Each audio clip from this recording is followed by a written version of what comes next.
Okay. It is. Oh, if we could get the game on screen, that'd be sick. And maybe I could say that it's time for Devil May Cry 3. But that requires having the game on. Oh, good lord. Okay. That requires having the game on screen, which we do. HD collection. I need to lower that a little bit. Okay, Devil May Cry 3, Dante's Awakening. I'm told this is where it gets good, so let's go. Would you like to continue? Yes. Oh boy. Do not turn off. Yeah, I know how to play a video game. Thank you, Capcom. Oh my god, it contains explicit violence. Sweet dream. I also don't know if I should have my microphone on, or if I should just let you hear me through my controller. And it's also not The legend of Sparta. covering the game? Hello? Can you When I was get the young, my father cutscene? would What? tell me stories about it. Come on, man. Long ago, in ancient times, a demon rebelled against his own kind for the sake of the human race. With his sword, he shut the portal to the demonic realm and sealed the evil entities off from our human world. But since he was a demon himself, his power was also trapped on the other side. I never believed it. I thought it was just a child's fairy tale. But I discovered that this so-called legend wasn't a myth at all. Sparta existed. How do I know? Well, I met the sons of Sparta. Both of them.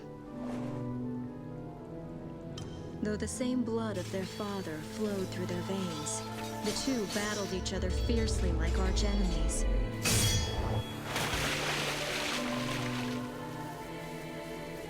It seemed as if they derived some sort of twisted pleasure from this brotherly fighting.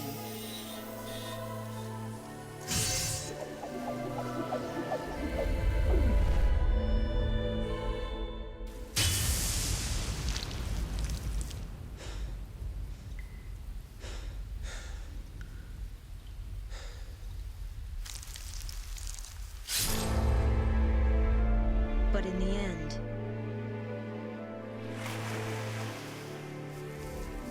only one was left standing.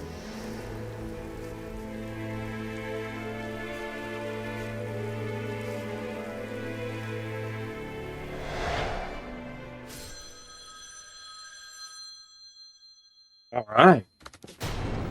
Wanna know the name? Devil May Cry. That's definitely how you open a game. Oh boy, okay. Do we have subtitles? Yes, we do. That's all I care about. New game, baby. Tutorial off. Gold or yellow? Gold. I know how to play a Devil May Cry. I just played two of them in a row. We're not gonna get the same cutscene again, really? Okay. Can I skip? I already got this. Oh, dang it. Hold on. Be right back. Actually, hold on. Hold on.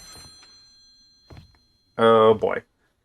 We're gonna let this cutscene play out in one moment.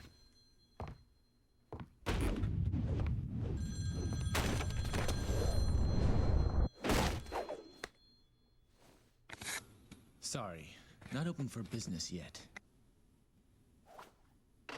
I haven't even picked a name for this joint, and I'm already getting calls. Is it not called Devil Don't Cry or something like that? I thought from the first game, Devils Don't Cry? No?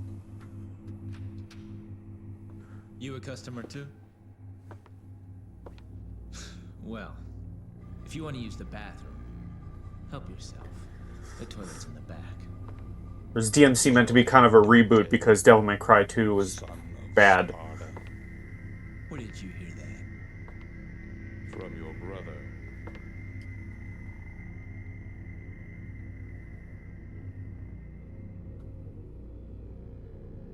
He sent this invitation for you.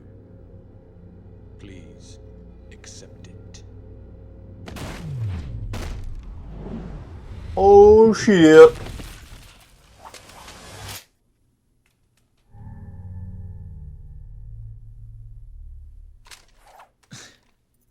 Invitation, huh?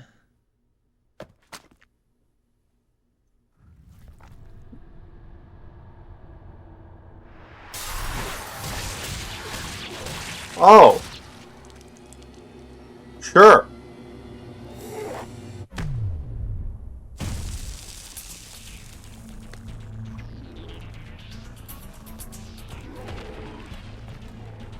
Now this is the Dante I like.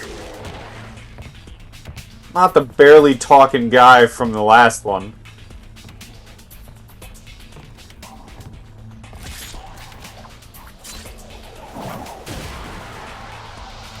This party's getting crazy.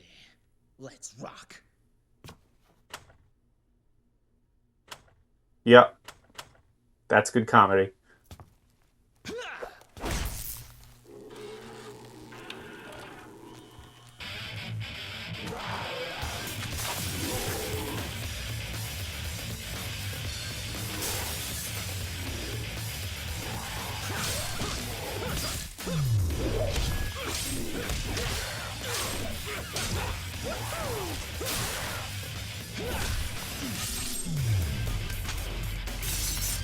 Woo!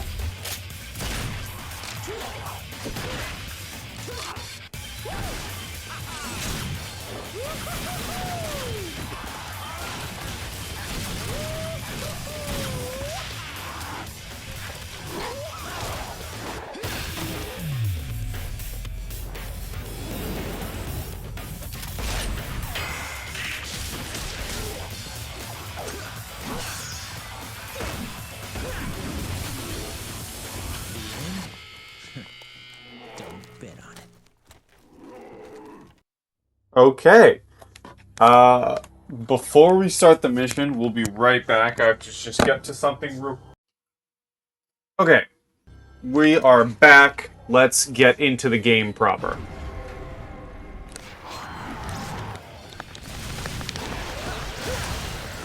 Oh, okay. It's telling me about red orbs again. I know what those do. Okay, we have a bar for... Oh, I can actually move my camera now.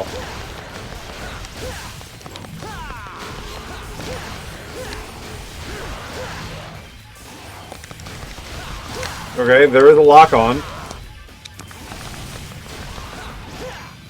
Ooh, okay. Whoa. Okay, the camera is a bit slow.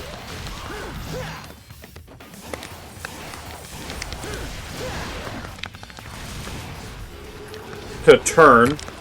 So I might have to up my sensitivity. Maybe.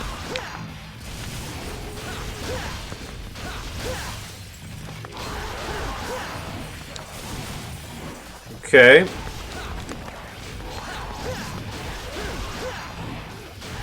Ooh!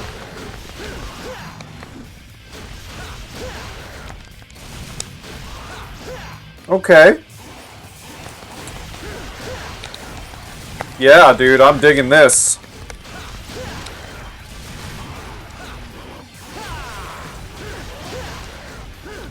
I'm already liking this way more than the combat of the previous games. Even though it's exactly the same, I just like the flow of this game a lot more because of the camera, honestly.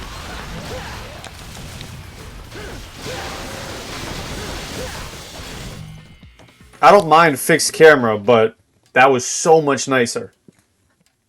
Being able to actually spin around and look.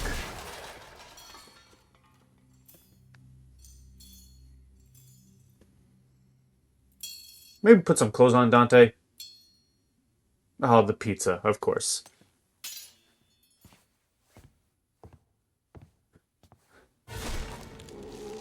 Oh, really? Foot pizza? That's messed up.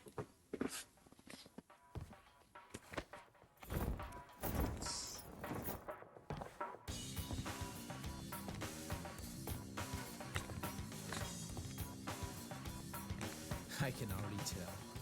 Looks like this is gonna be one hell of a party! Let's go. Dude, that is how you open a game, man. Hell yeah.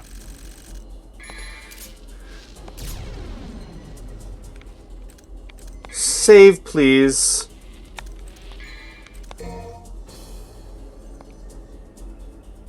Thank you. Mission select. Nah, I'm not gonna do that. We're gonna go next, man. Come on now. The Blood Link. Bludgeon the devils like an iron hammer. I do like that it's kept its customized in between missions. What style? Hello? What?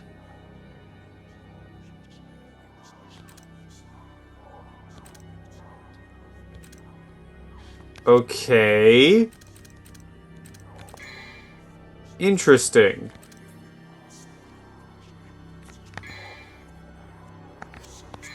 Alright, we're gonna get Stinger.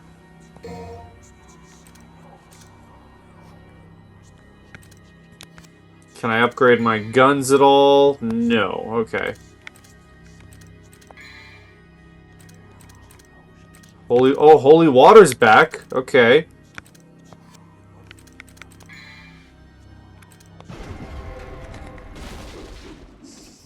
Why are you still shirtless, man? Put some clothes on.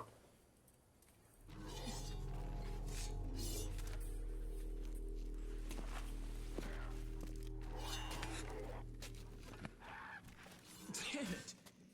You guys totally wrecked my shop, and I haven't even named it yet! You're gonna pay for So is this not a continuation of the first game at least, where he names it Devils Never Cry?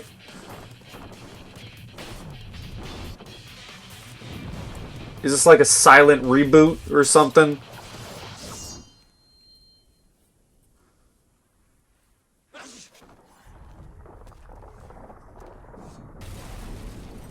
And the entire building collapsed, huh?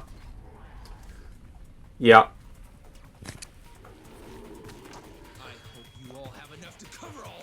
Yeah, this is the Dante I like, man. No silent, never talking ass guy. Yep. Oh.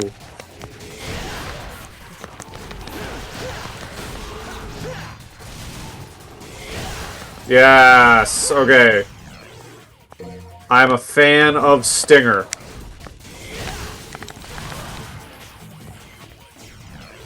A vital star. Ooh, you can find...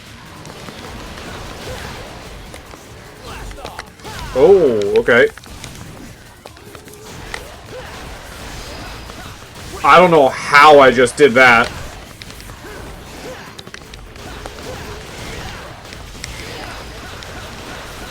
Oh my god.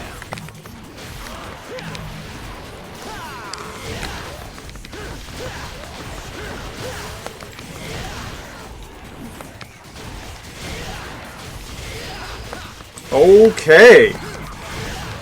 Well, why would I not just spam this, you know what I mean?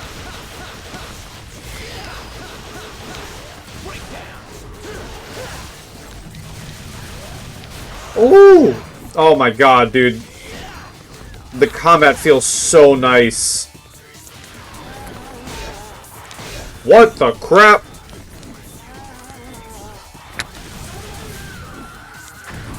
Oh my god. They blow up.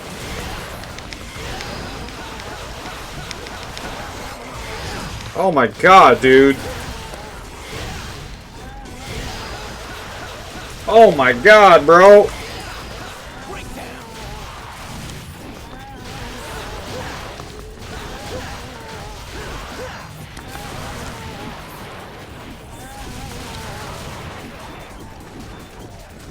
Okay, I think they maybe blow up on their own?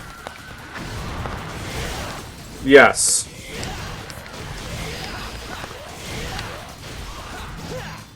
Ooh! Yo, this combat feels so much better than the other games. What the crap?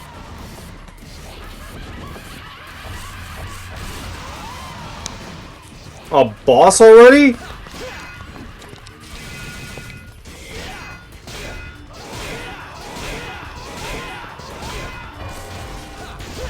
What just happened?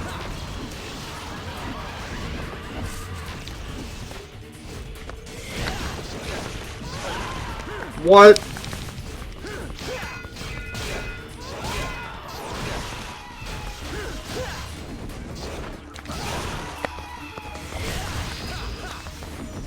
Whoa!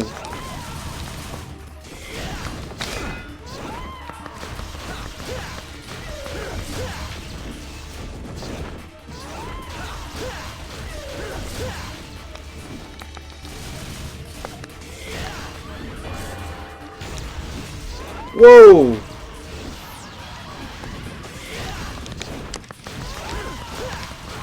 Ooh!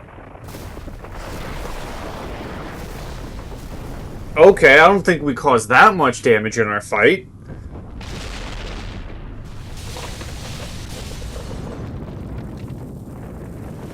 Okay, a castle suddenly appears? What? Oh, is that where me and Virgil fought in the opening cutscene? It is. Is this the Tower of Babel?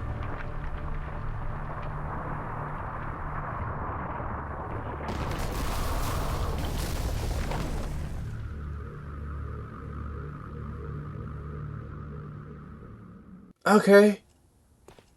Yeah. It's been nearly a year since we last met. Where does the time go?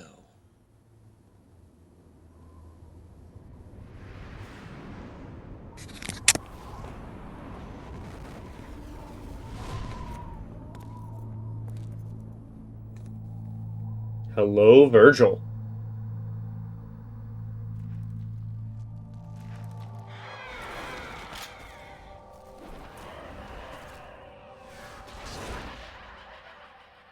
We're gonna be fighting them again, aren't we?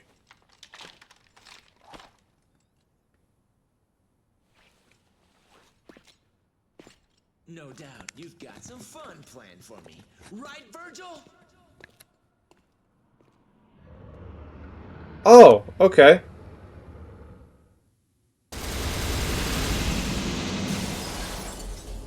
I'm getting very heavy Christianity vibes from this game.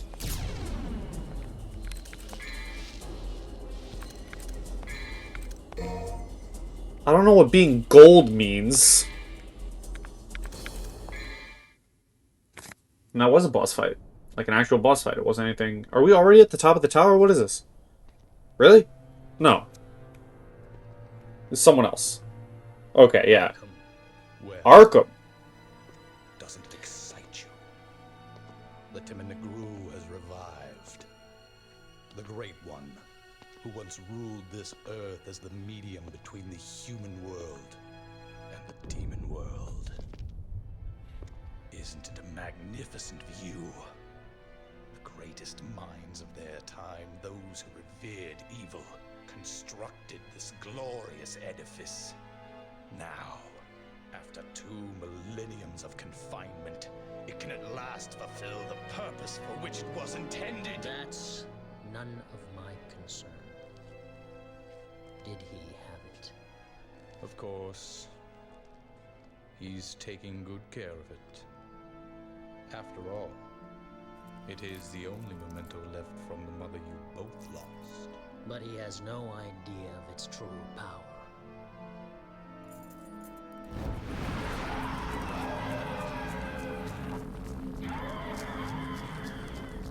We're definitely going to be fighting that Reaper again.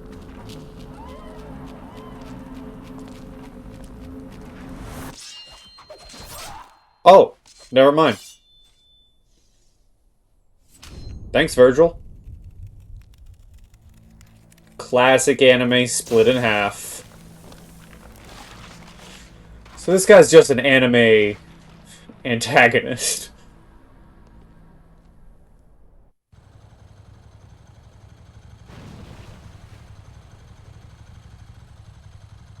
Okay. I found it. Oh, is this lady?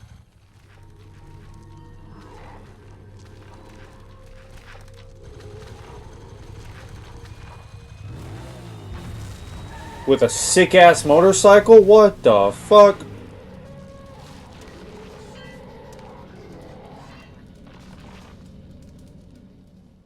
3. Wow. How convenient that they burned right into the number 3. Okay.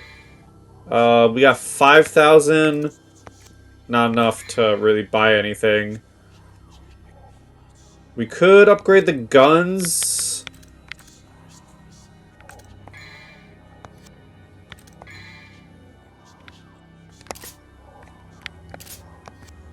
But I don't think we need to. I think let's just go to the Devil's Tower. I do also want to increase the game volume actually a little bit. Because I'm worried it's not really picking up loud on screen. Or on stream, I mean.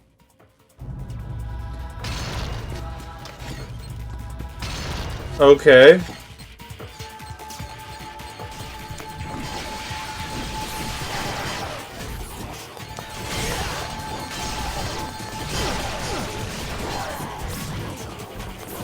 Can I not get up to them? Hello?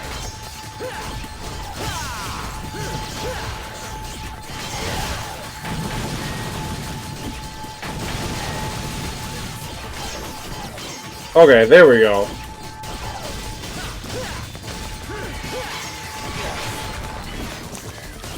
Woo!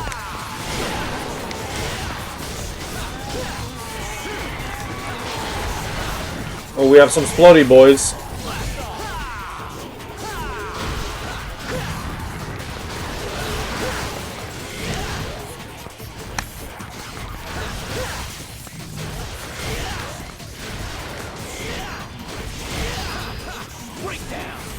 Breakdown. Dude, yeah, I'm definitely liking the vibes of this game.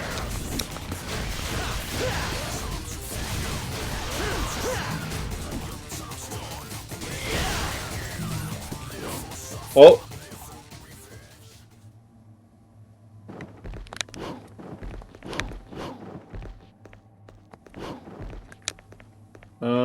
Well, is there any exploration I can do other than going in there?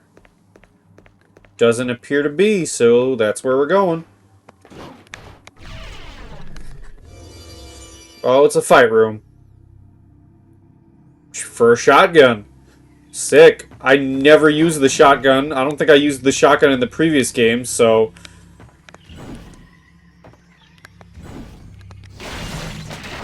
Oh, hello. Glad to see these are back.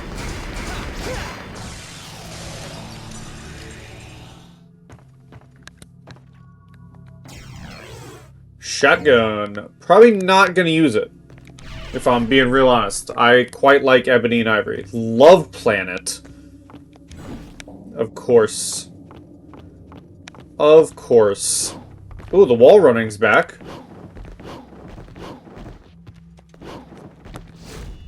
That's nice to see.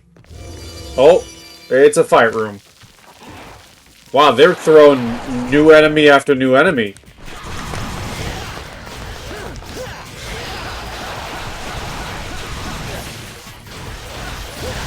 God damn.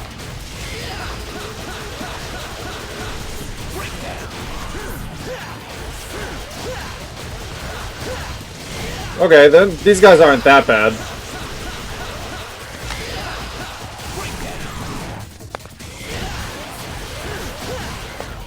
Breakdown.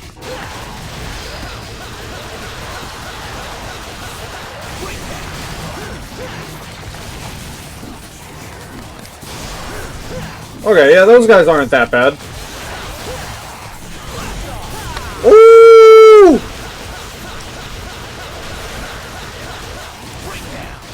Ooh!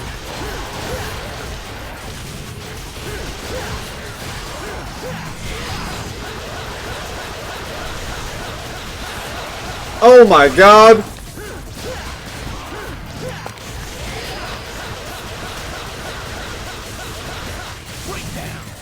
Whoa!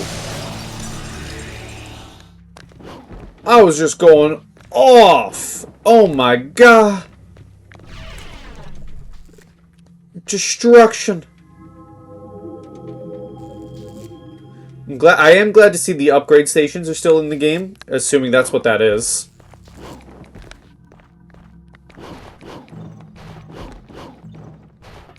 It is what it looks like. Got ourselves a blue orb. Fragment crystallized life force. 4 of these combined to form 1 blue orb. And I believe if blue orbs haven't changed, they increase the size of your health bar?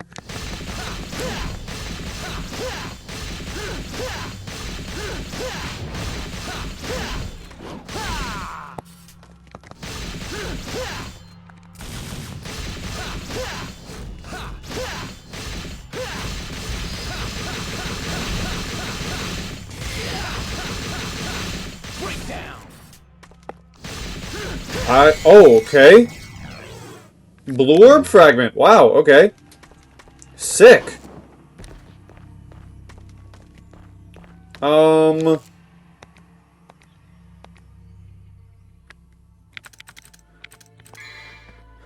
Stinger level 2. We can almost get Stinger level 2. Which I'm thinking I want to save for. Alright, into the Tower of Babel. The Ice Guardian's Chamber. Oh boy. Another boss fight? That Ice Guardian sounds like it's a boss fight.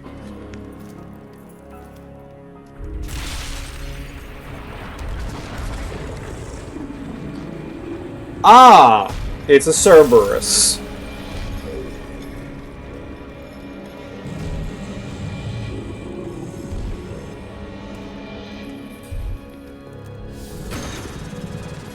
Hello, doggy. Leave now, mortal. The likes of you are forbidden in this land. You who are powerless are not worthy to set foot here. Wow. I've never seen a talking mud before. You know, in a dog show, you'd definitely take first place. You rubbish! You would make a mockery of me?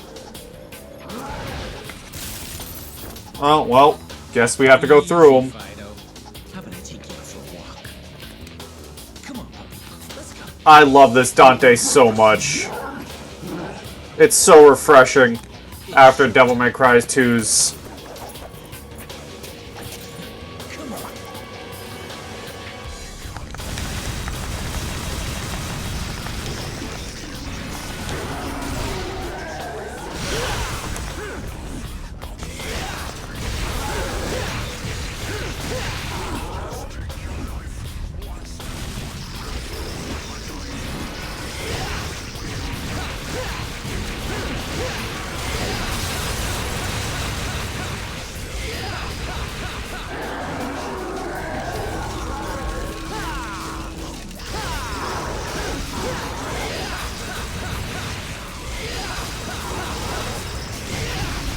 Ooh, okay.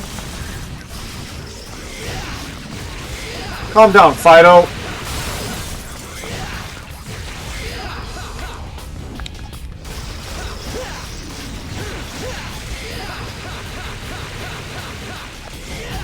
Ooh.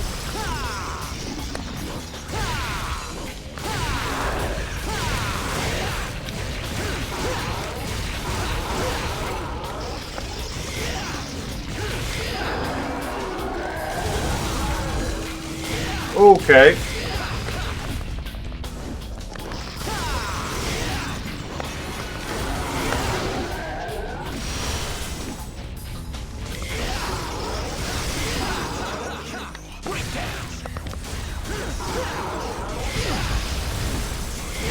Breakdown. Dodge, baby.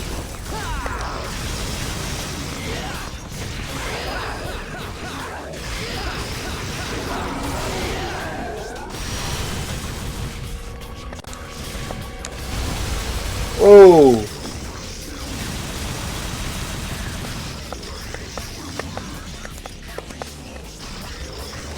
Dante, can you target the other head, maybe?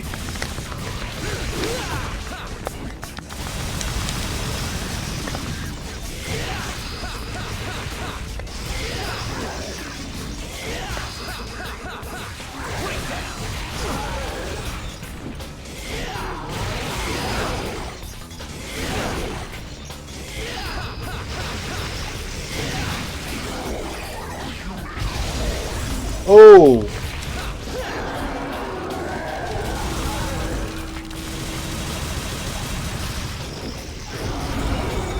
crap, he's free.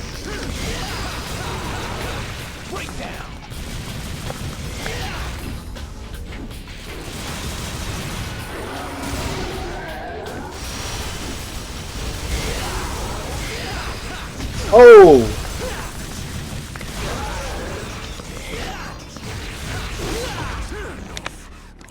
Okay,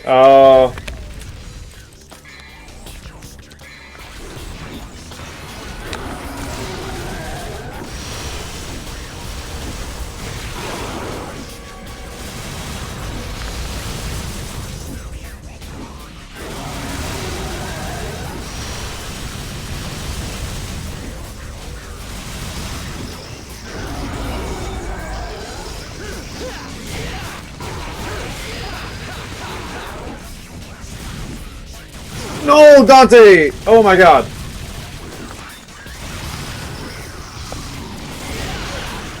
Damn it.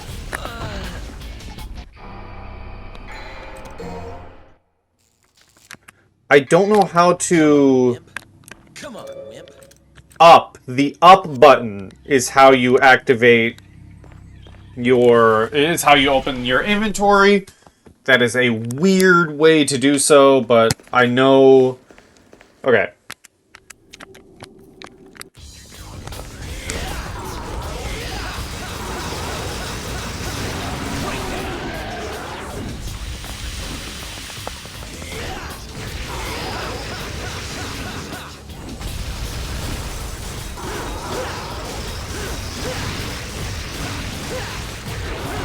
Oh, wow, I didn't know he could do that early.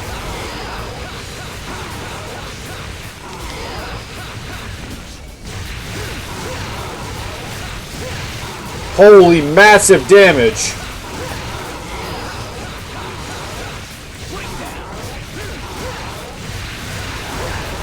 What the crap? Why am I kicking his ass all of a sudden? What? Oh my god!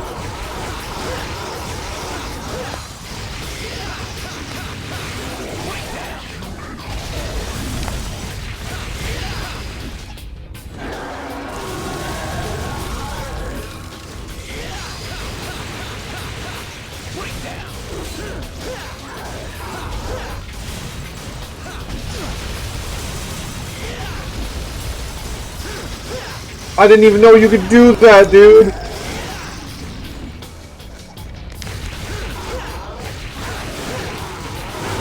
I took his heads off, man. What the crap? Who knows? Defeat Cerberus. Okay. Regardless, you have proved your strength. That I don't even know how I did that. Soul and go forth. You have my blessing. Oh, he just bows to us? Okay.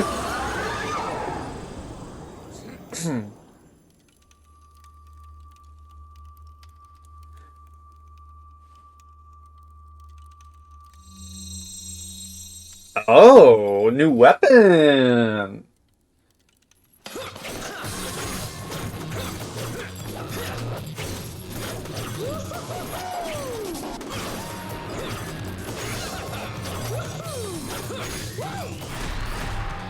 Dude, I love how, like, exciting this Dante is so much, man. Let me lower my volume real quick on my stream, because I don't know if I'm peaking or not. Cerberus, a weapon of 3 interlocking rods infused with the element of ice. Oh. There's a map now? Okay.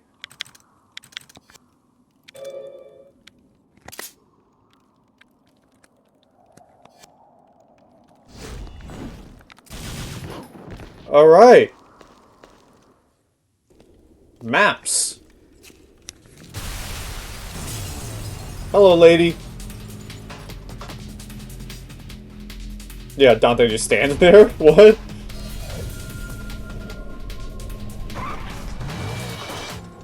Are you going to the party? What's the hurry? Didn't you get an invitation?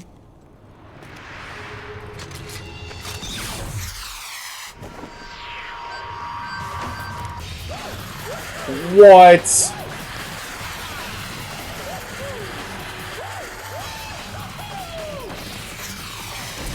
I love this Dante so much.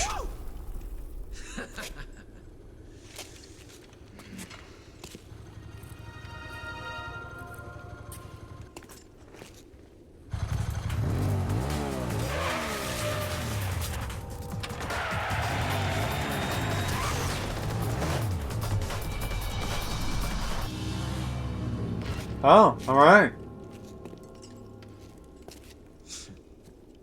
This just keeps getting better and better.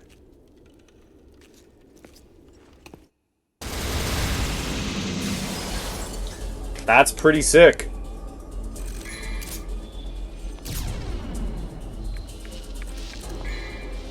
I'm really enjoying this game, man. This is already within these first couple of missions so much better than the second game. Oh my god.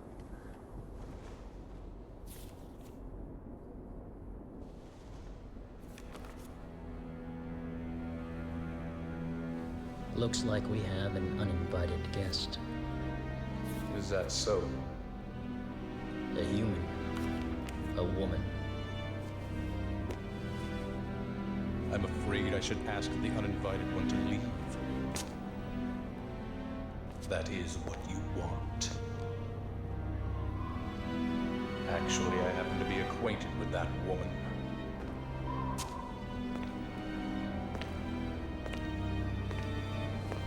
A storm is approaching. I will say Virgil's face looks so weird. It looks like, I don't know, like a cartoon. Also, he said the thing! Customize. Yeah, we'll give Cerberus a run.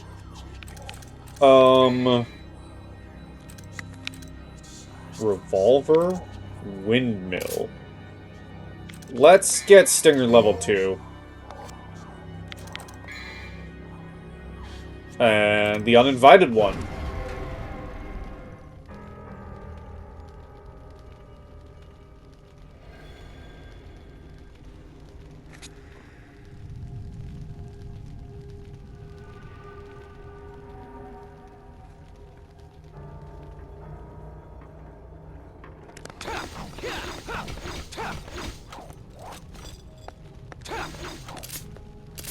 Okay, that... Oh! Okay, that's how we swap weapons. Alright. I follow. Okay, so we gotta go blue door before we can go red door.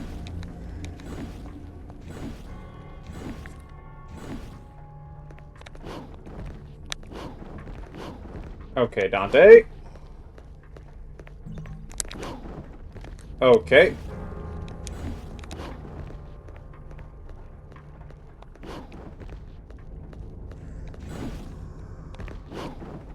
There we go. Thank you, buddy. Okay, well, what's up here? Anything for me? No. Alright, blue door it is. Oh!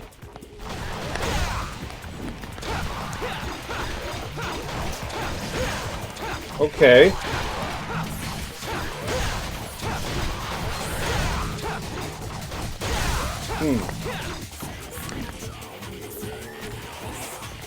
I don't know how I feel about Cerberus, but it's not bad. I do think I prefer my regular sword. But we will try it. We will try it.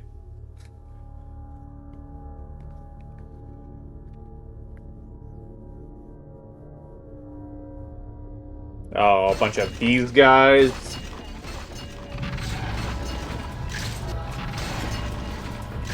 Alright, these guys aren't bad.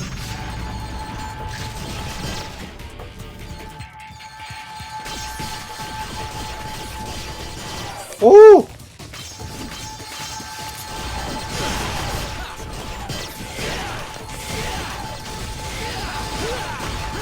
Alright, fellas.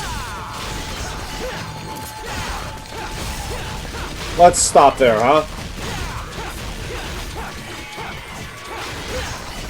Okay.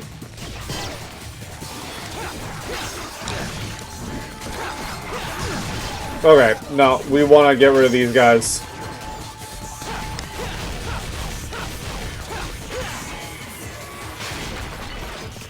Anyone else up here? Yeah.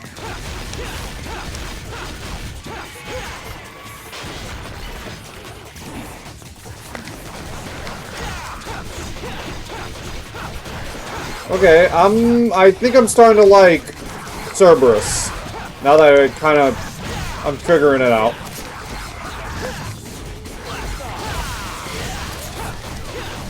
Ooh, and the hot swapping of weapons.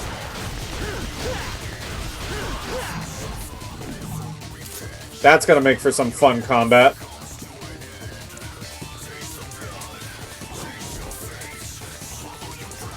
Yo, what is this music? We got lyrics now?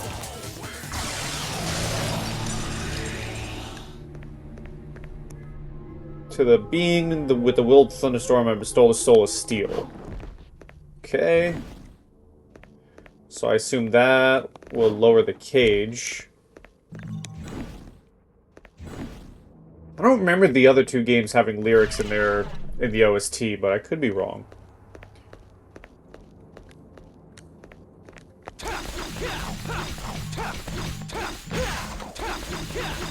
Alright, so instead of floating heads, we now have crystals to destroy.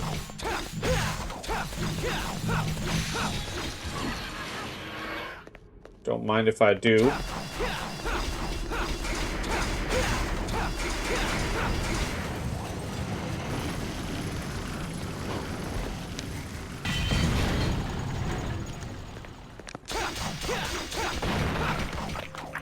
Okay.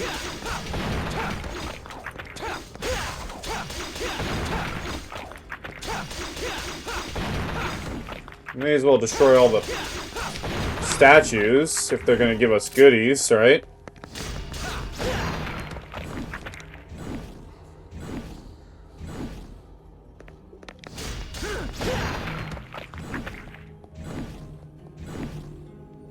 Alright, let's see if destroying the statues does anything.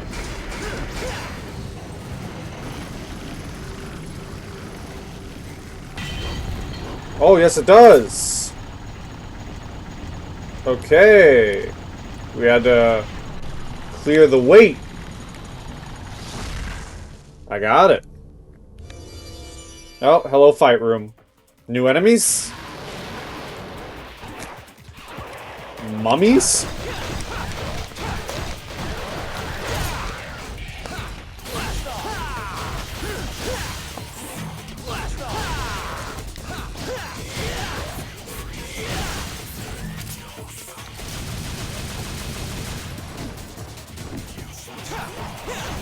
Hey guys.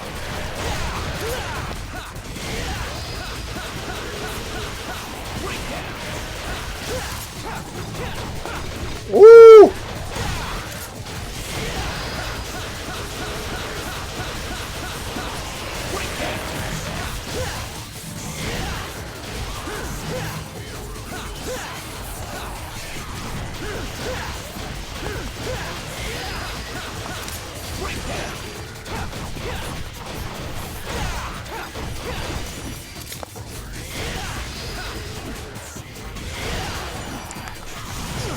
Ow.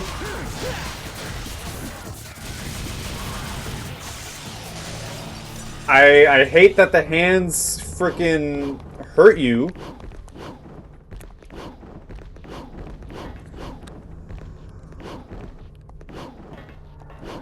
Give me that shard, baby. So I need one more then. One more blue shard and I'll increase my health.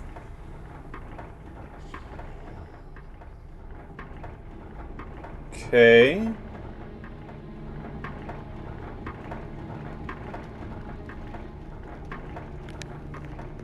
Okay.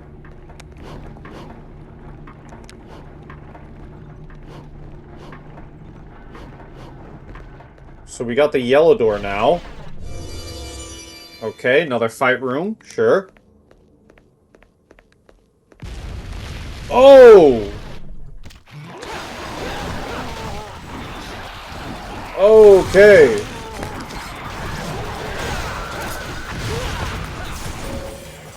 Yes.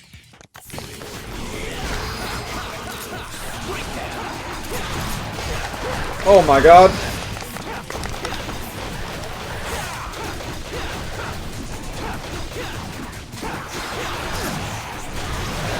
No!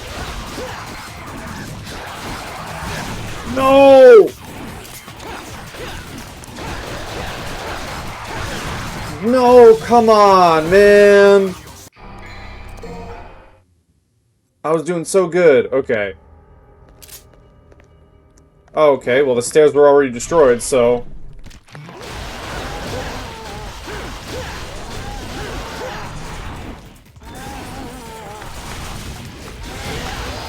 Let's get rid of these guys as quickly as possible.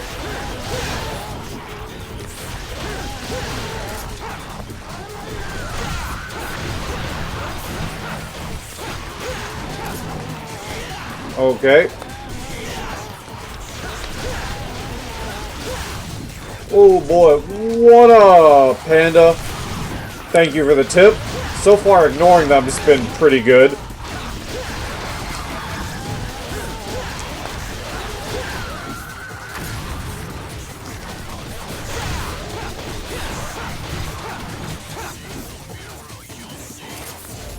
How you doing, Panda?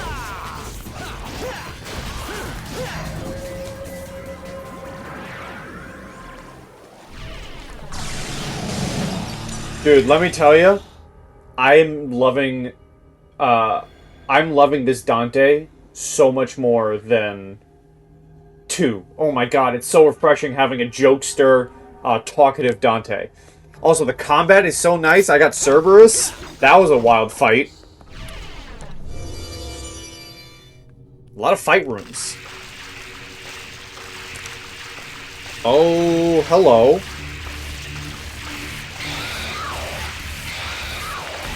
Okay.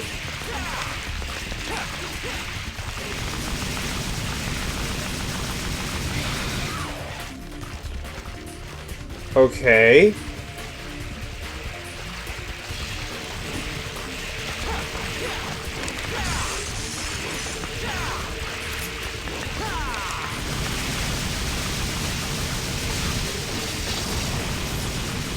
Okay, I gotta break its armor? Okay.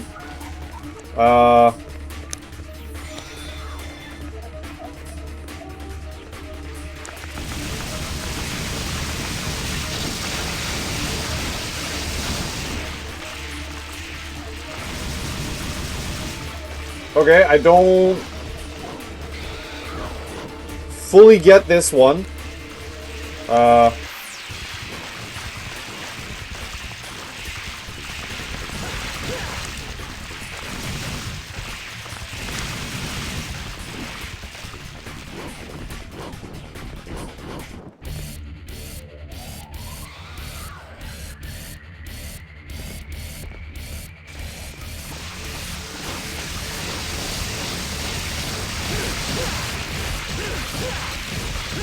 Yeah, okay, I'm getting it. Yeah, it's just, I gotta actually be able to hit him.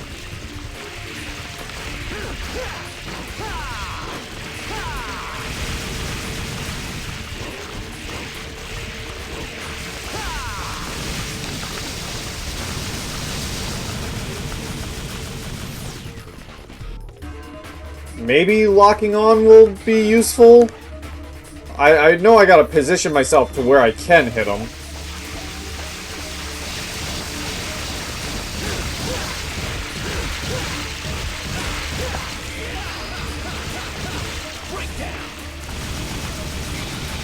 Yeah, we might be here a while.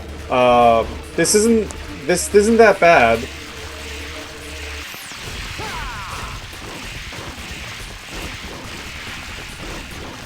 I just can't hit him for the life of me.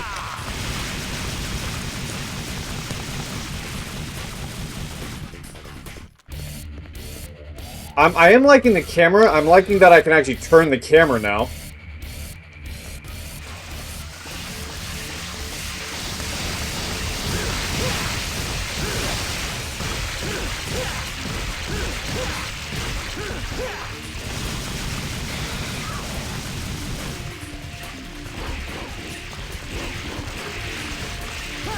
I mean...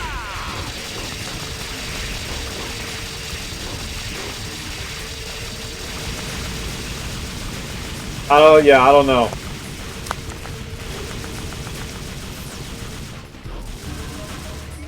I just gotta keep waiting for him to come this way, really. Okay.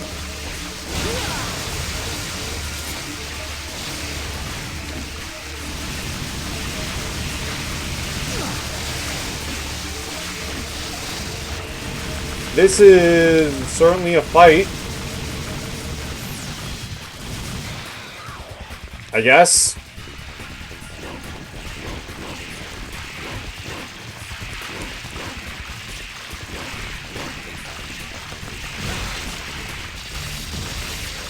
Hello?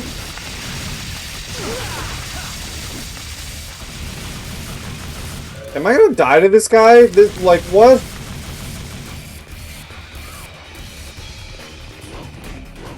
The jumping is still a bit frustrating.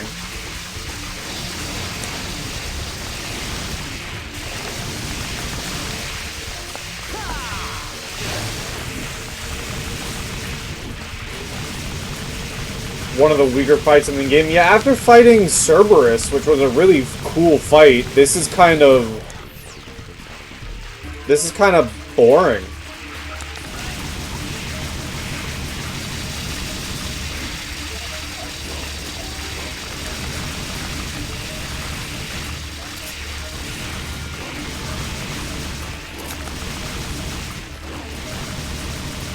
Oh, you can jump onto the back?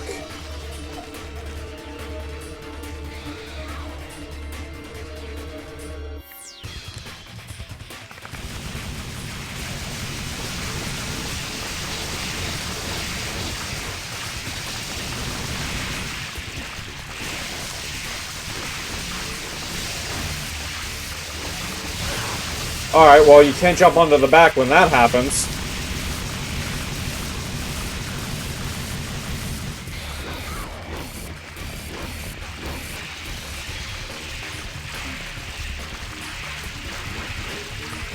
Oh, you can! That makes this so much easier! Oh my god, Panda, I love you!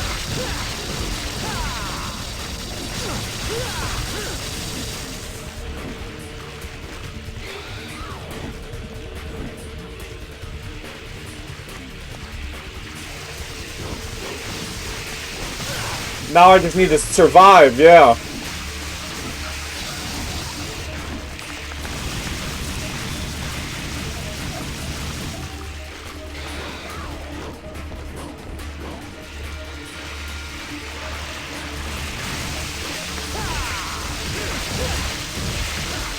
Oh my god, Panda, I love you, dude.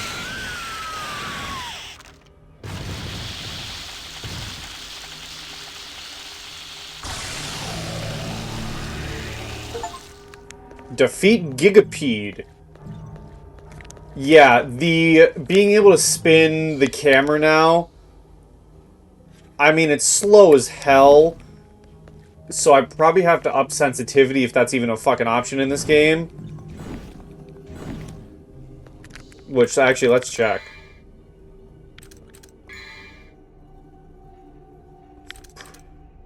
I don't think so.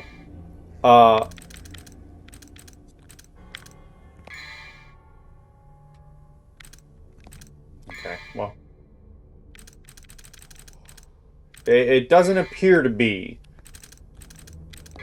So I'll just take it as is because it's nice. It's just nice to have.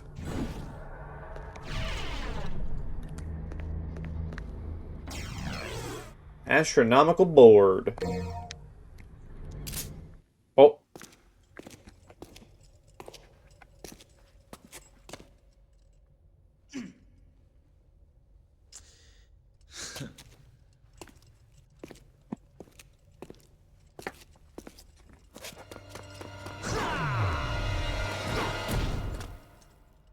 Yeah, I didn't expect that to work.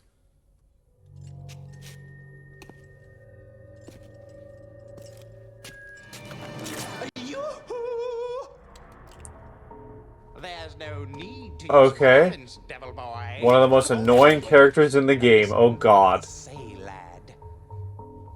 This tower here is very sturdy. You see? Your tricks will do no good.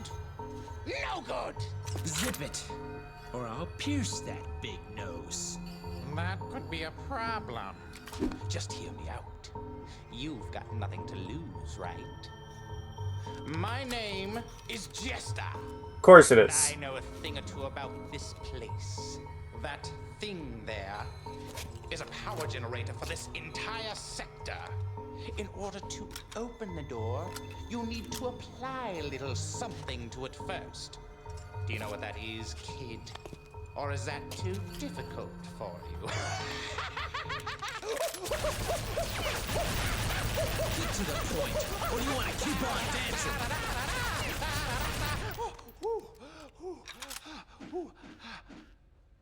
Actually, I prefer a sword to be my partner.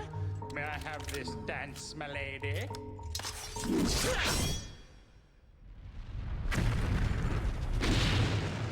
Bingo! That is what the I gotta admit, Remember that, kid? they're kind of Write funny. it down on your hand if you don't trust your head.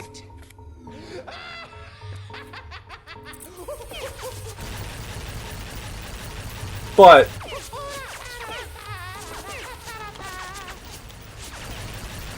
I see. this is also a like that Jester full blown reminds me out of like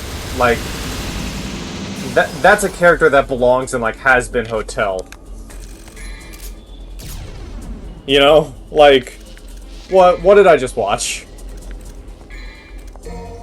Also, do you know what, Panda, do you know what the gold means? It asked me if I wanted to play gold or yellow. And I hit gold. I don't know if I made the game harder for myself with that or not.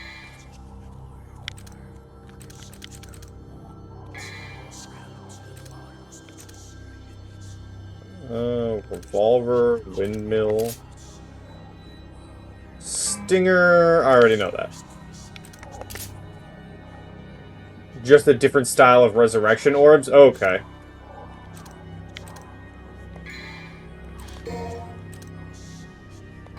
Oh. Doesn't really do anything other than cosmetic. Got it. Okay. Thank you.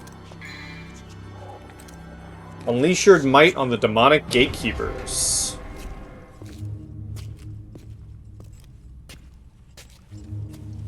Thanks for destroying the lock for me, devil boy. And welcome to hell. Please accept my gift.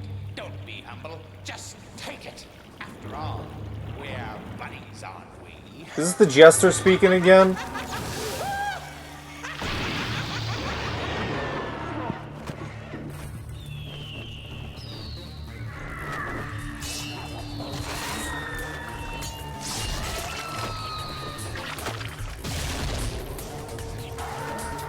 Well, isn't that special?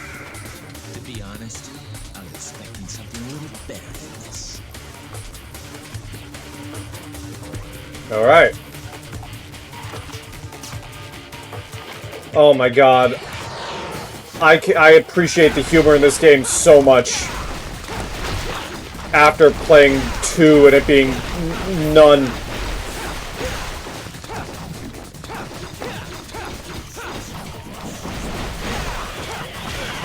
Ow.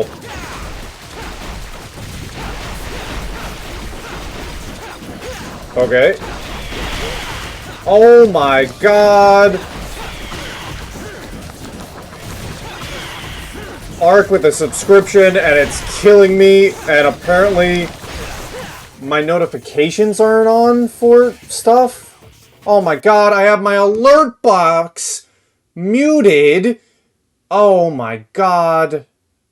Anyway, okay, here's the subscription from Arc, except not really. It's from Kevin.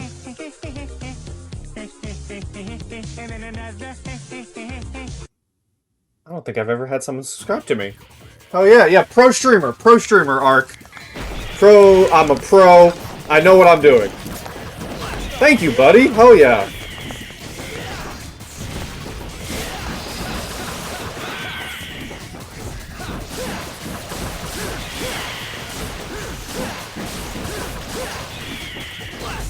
Oh.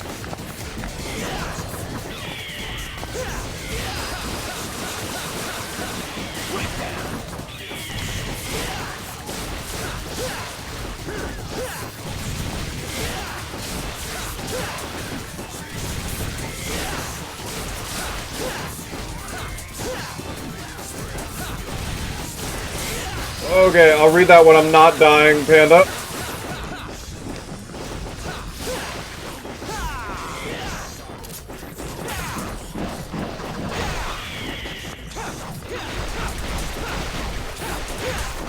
Are these guys, do they just live forever? Hello? Okay. Yeah, now you don't have to angry squint. Easy mode's now selectable. No! How dare you? How dare you, game? Okay, yellow orb mode is more based off the OG game res section. Whenever you die, you have to spend an yellow orb. Gold orb are infinite checkpoint respawns, with the orbs being instant respawns when you're down and spend one. Okay. Ooh, that's cool. We like some crossover lore. Welcome to hell! Oh boy. Or you can expect us. My name. How about that?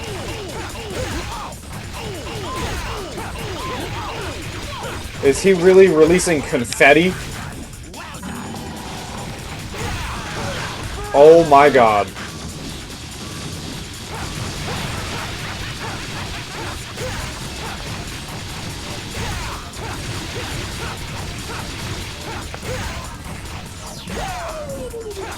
Did he just...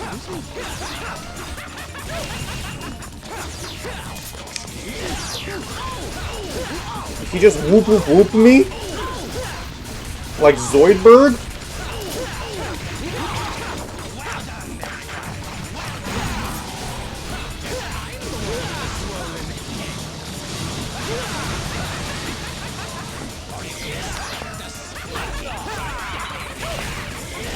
My name. He did whoop whoop whoop me!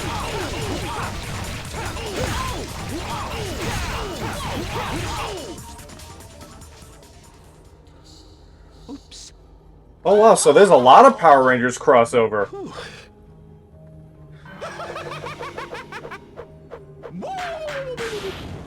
What? This guy's hitting me with the Zoidberg? What's going on?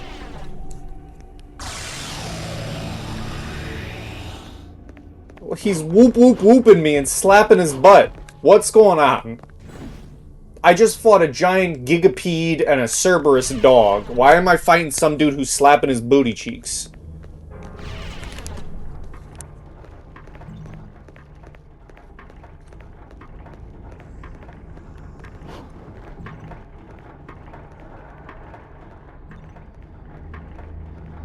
Dan Southwood, same person who voiced Eric Myers, the Quantum Ranger. Ooh, that's cool.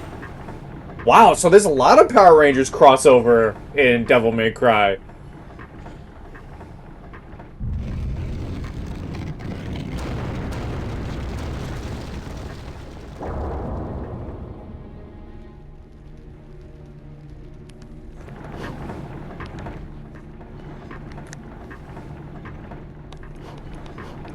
No, I was already up there. Okay, hold on. Yeah, hello, flaming door.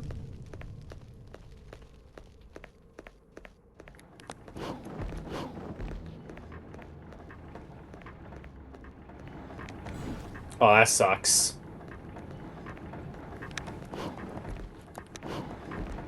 Dante, just climb, man.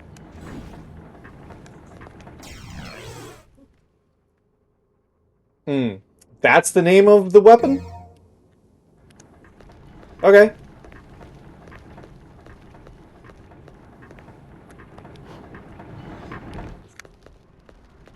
True. Okay. let's try that again.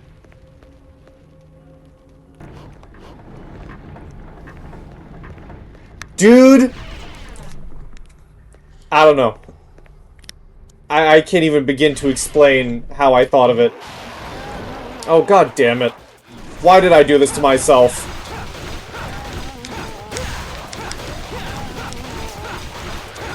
I know, but it's gonna feel so much longer. Because of the arbitrary, you know... It just feels... I'm telling you, I'm just saying, like, it feels like it's gonna be so much longer because there's something...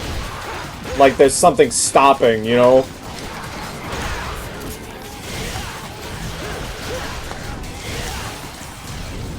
Oh my god, I don't know what I did. I'll answer you in a second. I almost called you Orm. Ark. Okay, thank you. Dude, I had the thought, like, I was holding that thought for a while, like, cause, you know, my whole thing as my bard is casting spells that kind of mess with people's heads. And there was one point, I think, maybe a couple sessions ago, I was thinking, what would happen if I modified memory on Orm? Would that do anything for him? And then I read suggestion, and, you know, suggestion can make a person do something, or, you know, you can make someone do something as long as it's non-violent. And I thought, huh, what if I suggest him to try and remember? Thank you for playing into that. Thank Dante for playing into that. That was such a great moment.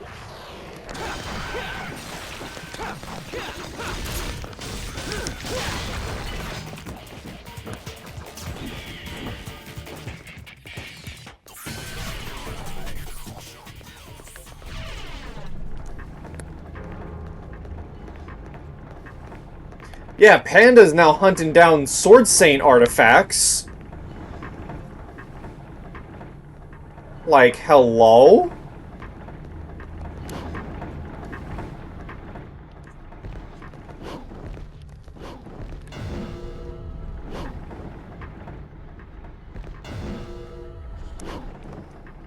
Huh. I want to get weird with my spells, so I'm gonna get weird with my spells, you know?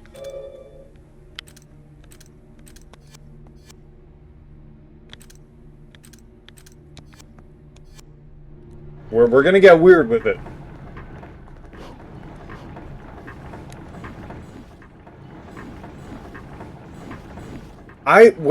Hello? Where do I go? It said it opened up the second floor, but...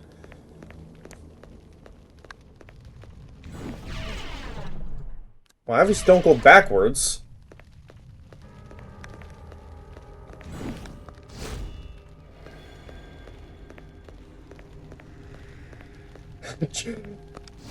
Oh my god. Orm hating.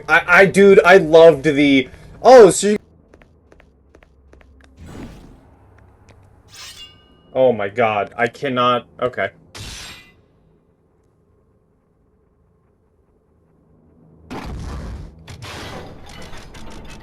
Nothing like some Devil May Cry and D&D talk, man. Kill demons and talk D&D. I was so conflicted with the Sakura Blossoms, dude, because, you know, if I said something, obviously someone's gonna interact with it, but then, you know, the part of me that's like, but if I don't say anything, it's gonna eat away at me. The essence of a powerful and fearless soul, its possessor need not fear hell nor oblivion.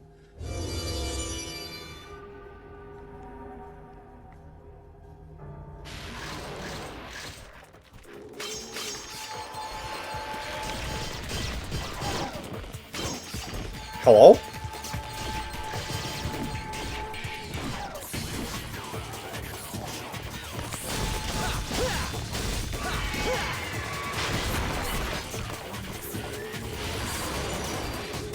Yep, hello. Thankfully, those guys die pretty easily.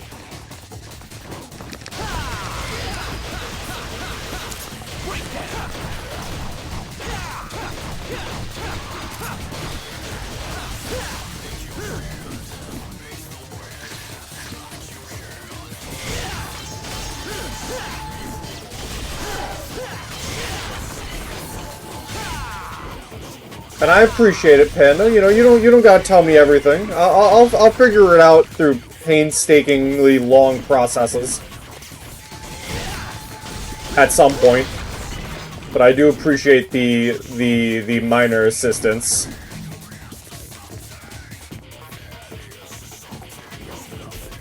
Who in the world is left? Come on, dog.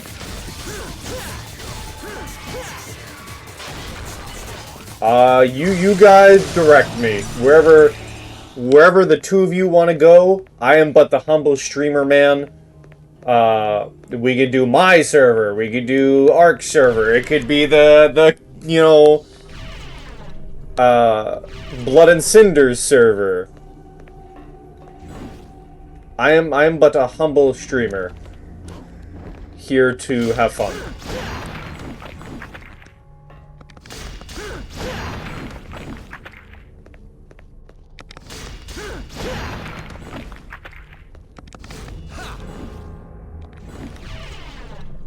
Would work for me.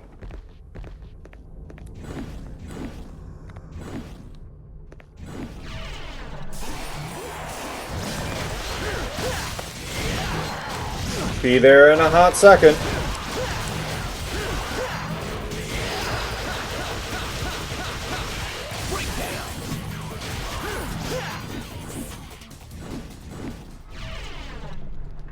Alright. I'll be there in a hot second. During the stream, because as I said before, nothing better than some killing demons and talking about D&D. Hell yeah.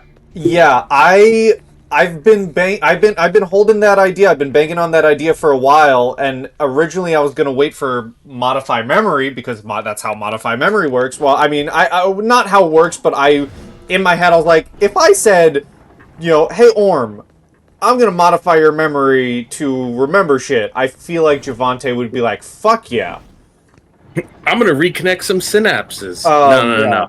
I suggest you remember something you repressed. Yeah, right. And then I thought about that, and I was like, ooh, that's really good. It was fucking beautiful. And I know I'm going to Orm is going to have a heart attack every time that skull alerts to anything.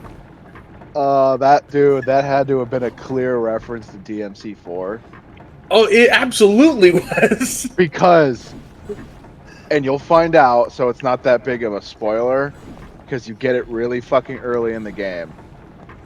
There is an item that you get that is essentially an alert thing that tells you where secrets are, hidden missions, and it's hilarious that he turned it into a skull, because that's another item you get for other reasons.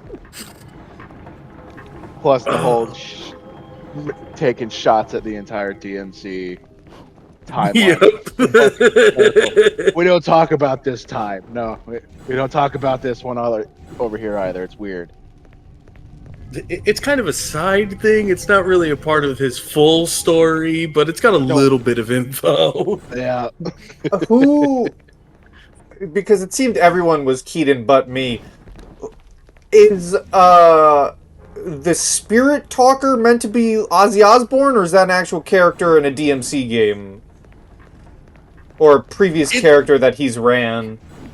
I think that's just him, because of how Dante is, especially now. So, to preface what I'm about to say, Dante as a whole, you should see his personality really got the revamp it needed in 3. 1, it wasn't bad. 2 was non-existent, like, at all. But that was for a load of developmental behind-the-scene reasons that it was a miracle they even got that game out to begin with and was functional. That's about all it was. but it was functional. it could be played. Yeah. I'm not saying you should play it, but But you could. But it wasn't until 3 where they really leaned into the personality they gave him, which instantly became a fan favorite just because, I mean, you're Yeah. having fun with how snarky the motherfucker is. Well, that's all. Yeah, to be fair, that is also because I just played Devil May Cry 2, and he says maybe a total of 3 words. Uh-huh. So, because that's also the same thing that happened with everybody else who played it back when it first Weapons. I'm just saying. I think Orm has earned the motorcycle. That's fine. I Dude, think he made a clear reference to Pandora, yeah. which you'll discover that one in the next game. Okay. It's not even that I want the motorcycle for like combat effectiveness You want it for the vibes. or anything. Let's be real. I want it for the vibes. I Yeah. want it for the aesthetic. Just like I also want. I will attune to it. I will use up an attunement slot to free up a cantrip space for you, Pi, to just have a ring of prestidigitation. Just let me clean myself off at my own whim.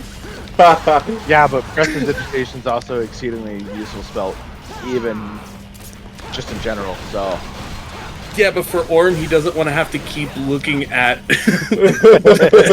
at Adrian like, hey, clean buddy. me now.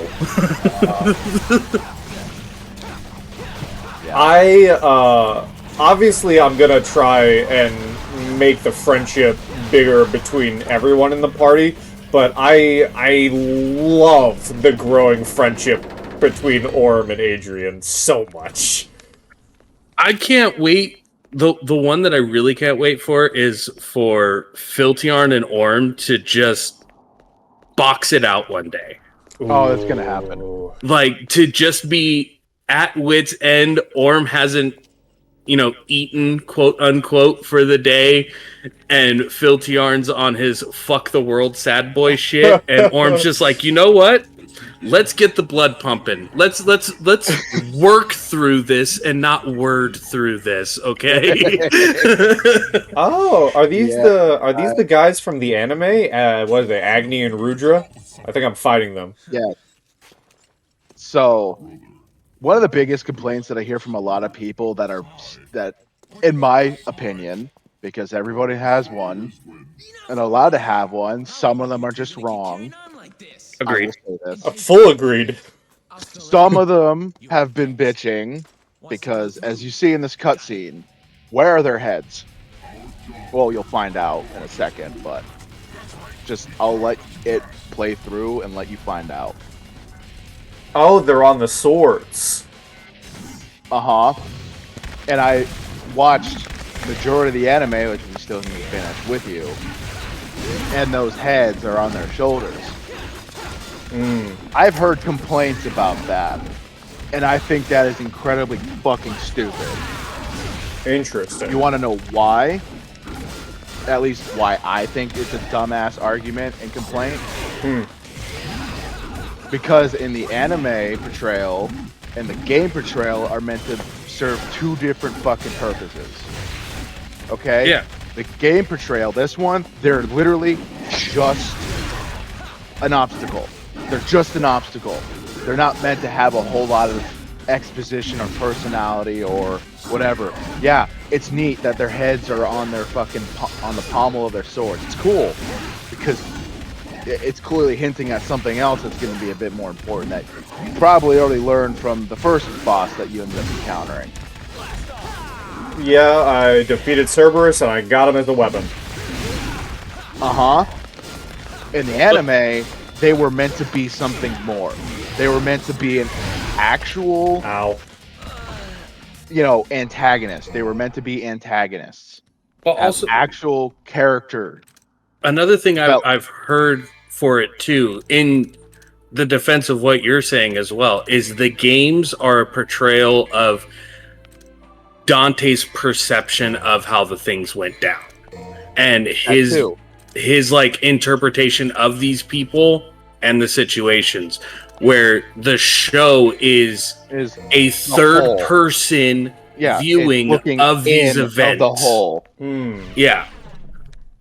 So like An the outsider heads view being on the off of whole, the so- shoulders, they're off of the shoulders of the arms that use the swords. So it still fits that same in a guard stance. The head looks like it's at the end, on the pommel of the sword itself.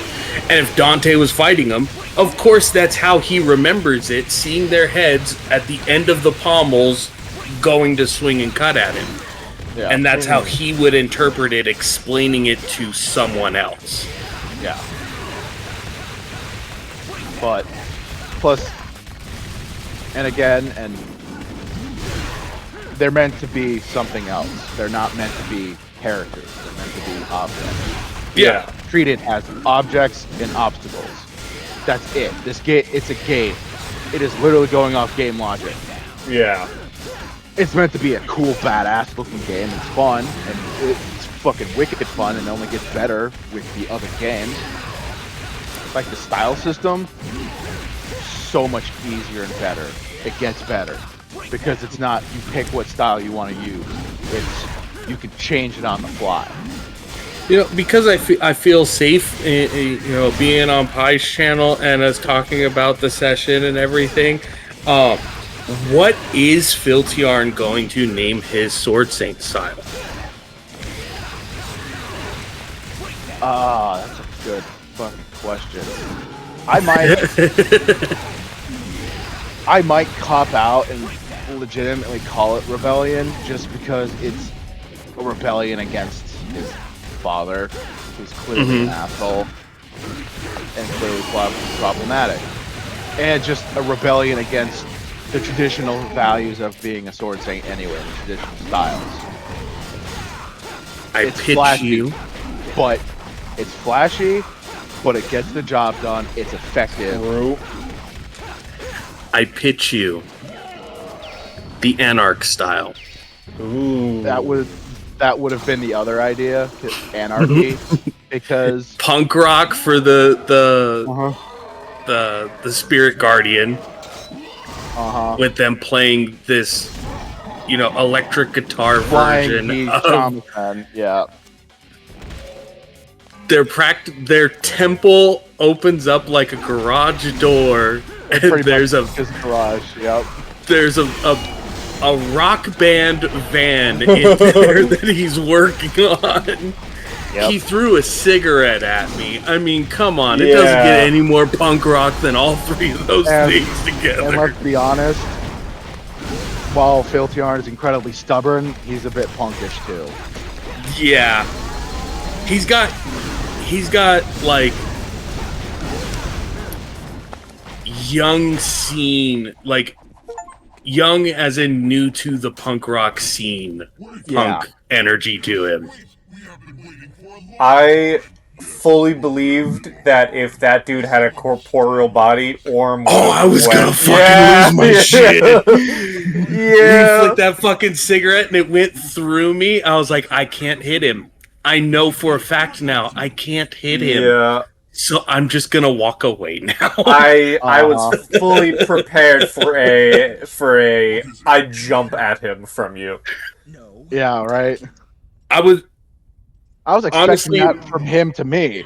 It would have gone, Filtiarn, are you going to let someone who is connected to you actively disrespect me after what we've been through, or do I need to hit them first? I'd have given him the moment. I'd have given him the chance. I have a feeling that type of reaction might happen quite a lot. Like, are you gonna really let them disrespect me, or do I have to? I feel like that's gonna happen quite a lot. Also, I just beat them, and I am of the personal opinion that I think they were cooler in the anime. Yeah. 100%. They were actually characters. And this isn't, and this is for myself, because my brain likes to do this for the anxiety, and just in general, I'm not trying to clout chase or anything, but on a server that happens to be in at 19s, it was agreed with me by Logan Laidlaw that yeah, no, this is what this is.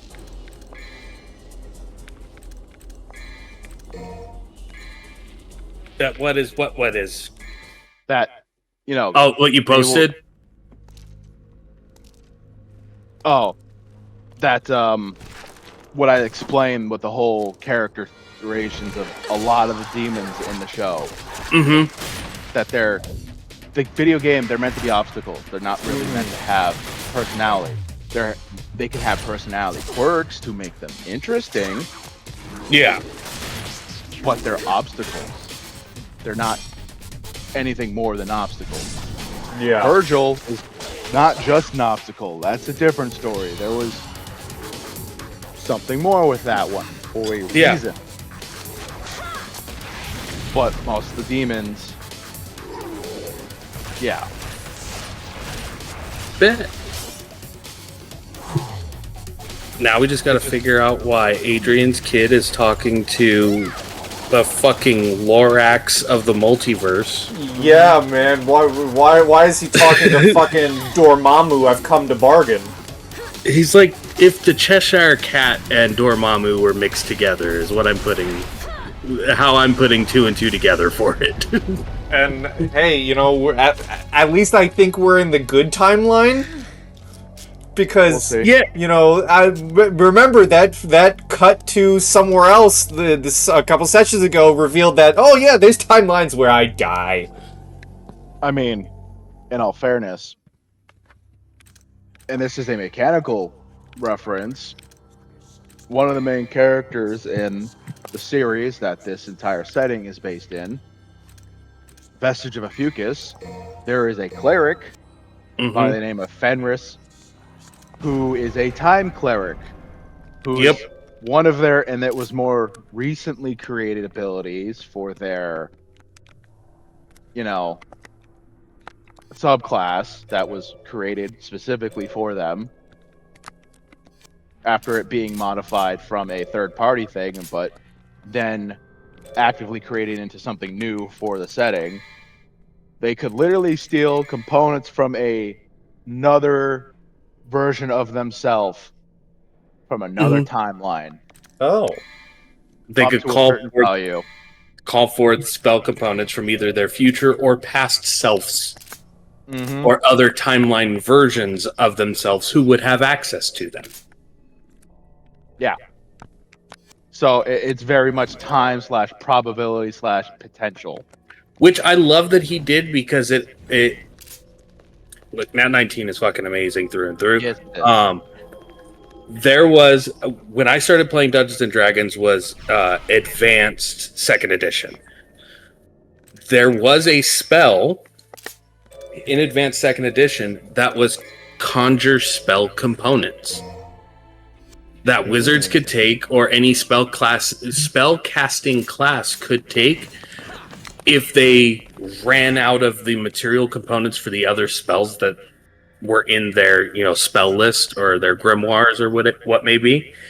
So they could either locate them if they were of a certain value, or just pluck them into their hand from wherever they were, so you could have your components in hand. So having a callback to an old spell that I have used in 2nd edition back into 5th edition in 5.19 is fucking beautiful, and I love it. Oh, that is pretty cool.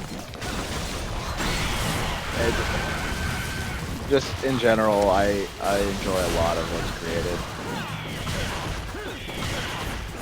For whatever reason, like this setting, and even Zagalta's that's coming out. Oh man, beautiful, just beautiful. You could tell there's a lot of love and like thought and all that put in behind all of it. And and you could say a lot of it might be also linked to like the frustration of, okay, Wizards isn't necessarily pulling their weight as much as they should anymore. Yeah.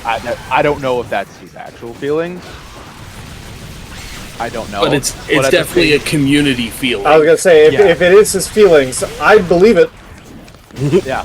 On top of that, also, the OGL thing. Yeah. We don't know. Yeah, I know. We don't know if Hasbro's gonna pull that shit ever again. They probably might. There's been another conversation about that's been recently catching a little bit of traction as it is going to happen again. Yeah, And because I've also heard those whispers too, and I'm not impressed by it. And it's going to be because they're going to rebrand everything that's Dungeons and Dragons into something new, something different. And in doing so, they no longer need to adhere to the OGL standards, and they can create their new, love gaming That'll be great. thing for it.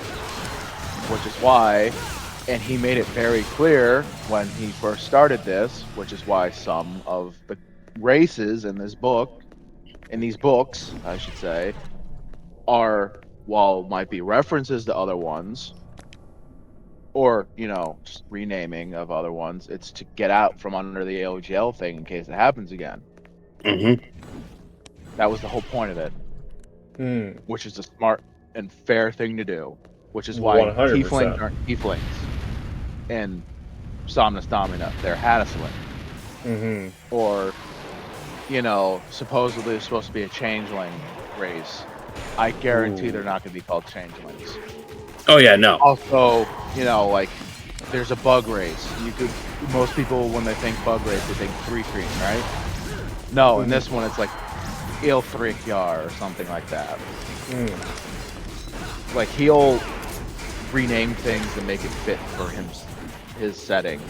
Yeah. Because A, it's his setting, and B, they're not reliant on wizards naming conventions. Granted, they can't do nothing regarding like human, halfling, gnome. Yeah, they can't do anything for traditional fantasy names, and they also can't do anything as far as the dice system either. Yeah, which is the biggest Everyone thing I'm uses it. so fucking happy for. Yeah, Is that they can't do that because Wizards of the Coast and Hasbro by proxy and owning them does have one of the only trading card game trademark copyright mechanics that cannot be used by anyone else. that's stupid. Which is Magic. Tapping from Magic. Really? It is one of the only card game mechanics that is officially trademark and copywritten, full ownership to Wizards of the Coast. Huh. No one else can use it or name it anything even remotely close to that. If you're creating your own card game or things of that nature, without having to pay them royalty usage and, IP ownership fucking payments for the rest of that game's life. That's... Or getting sued out the ass Yeah. for infringement. Yeah. Gotta love Hasbro. No. When the OGL stuff happened, I still have it. It is all put together. It is all ready to go. It's like, 1 second. I'll bring him in just a second, okay? I have a 364, 365 page 5th edition campaign setting that includes 12 brand new races, at least 30 pages of spells and cantrips and updates for classes, magic items, all sorts of stuff. I was going to be releasing that the year that everything happened with the OGL. I was mid sending the final proofread edited draft to a printing company to get the first prototype printing of it done when the OGL stuff dropped. And I was in such a deep manic depressive state for weeks because of that. Because I had spent so long putting that together. And it came from a campaign that I ran for 7 years. Damn. And when all the OGL stuff happened, I took the entire document, all of the art, all of everything. I put it on a external hard drive and just put it in my safe. And like, I haven't looked at it since then. Fair. Because I was like, I literally can't. By every definition of releasing this and doing anything with it. Because I wasn't going to go through Drive-Thru RPG. I was going to do it all self-published, all self-released, everything like that. Because I wanted to, like I do with everything in the Arclight Court, I wanted to take everything gained from it and put it towards the next big project. To be able to get, 7 or 8 different artists, to get 3 or 4 people to help me writing and coming up with stuff, to really like create opportunities and give opportunities to people. And when that happened, I was like, this is the end of it. Like, this is where it dies. Have you ever thought about trying to transfer it to a new system? It can be. I could take that whole thing. It is system agnostic, and it can be converted to be system agnostic. But it's a lot of work. It's not just that it's a lot of work. I feel like it will lose the spirit of it in doing that. Because, like, I made a bunch of cantrips that are bonus actions for the specific purpose of helping spellcasters at early levels be able to do something more than, I have a bonus action and I can do fuck all with it. Like clerics. But if your cantrip is a bonus action to cast, you can cast your leveled spell as your action and then cast a cantrip as a bonus action. Or cast a different cantrip as your action and then a defensive cantrip or a debuff or a buff cantrip as your bonus action. That's just... God, man. Hasbro just ruining everything. I will say this. I don't think it's so much as Hasbro specifically as it's shareholders pressuring them to make them more money, and now they're just looking for the most dickish way to do it. Yeah. Because they're looking at bottom lines, which I get it, but, and again, stating this is my opinion, because I know fuck all about how this works, but from an outsider looking in, all I see are a bunch of assholes who probably didn't do a whole lot to make their money, demanding a company make their money for them, and doing fuck all to help, and then getting pissed off when they're not getting their money. The bottom line makes no sense when the thing that you attacked generated over $1 billion in profit revenue year that you decided to do this. Like, it's not even like a business aspect kind of thing. No. It is a genuine greed thing. Yeah, it legitimately is. It's like Games Workshop. It was a Games Workshop ass move. And I enjoy their IP. I enjoy 40K, but that was a Games Workshop ass move. Because they also are notorious for shooting themselves in the fucking foot with some of their dumbass decisions. Like, one of the things that I had written into the book that I put together was a fully mechanical way for a player, if they're playing, let's say, Panda, you decided to play a monk, okay, and you started playing Way of the Open Palm, okay, really cool, really great, awesome, all that kind of stuff. About 7-8 sessions into the campaign, you realize that, hey, I'm really starting to lean more towards, long death. Using Wizards of the Coast specific classes so that this example makes sense. Instead of you just, having a conversation with the DM, and either they approve you respecking your character to long death, and then you woke up the next morning and your dream of having a conversation with the Spirit Reaper has changed how your key functions, and now out of nowhere you know how to do all the long death stuff. I mean, fantasy worlds are fantasy worlds, but there's still a level of you didn't go to sleep knowing Hungar and then wake up tomorrow and become like a expert at Sabbat.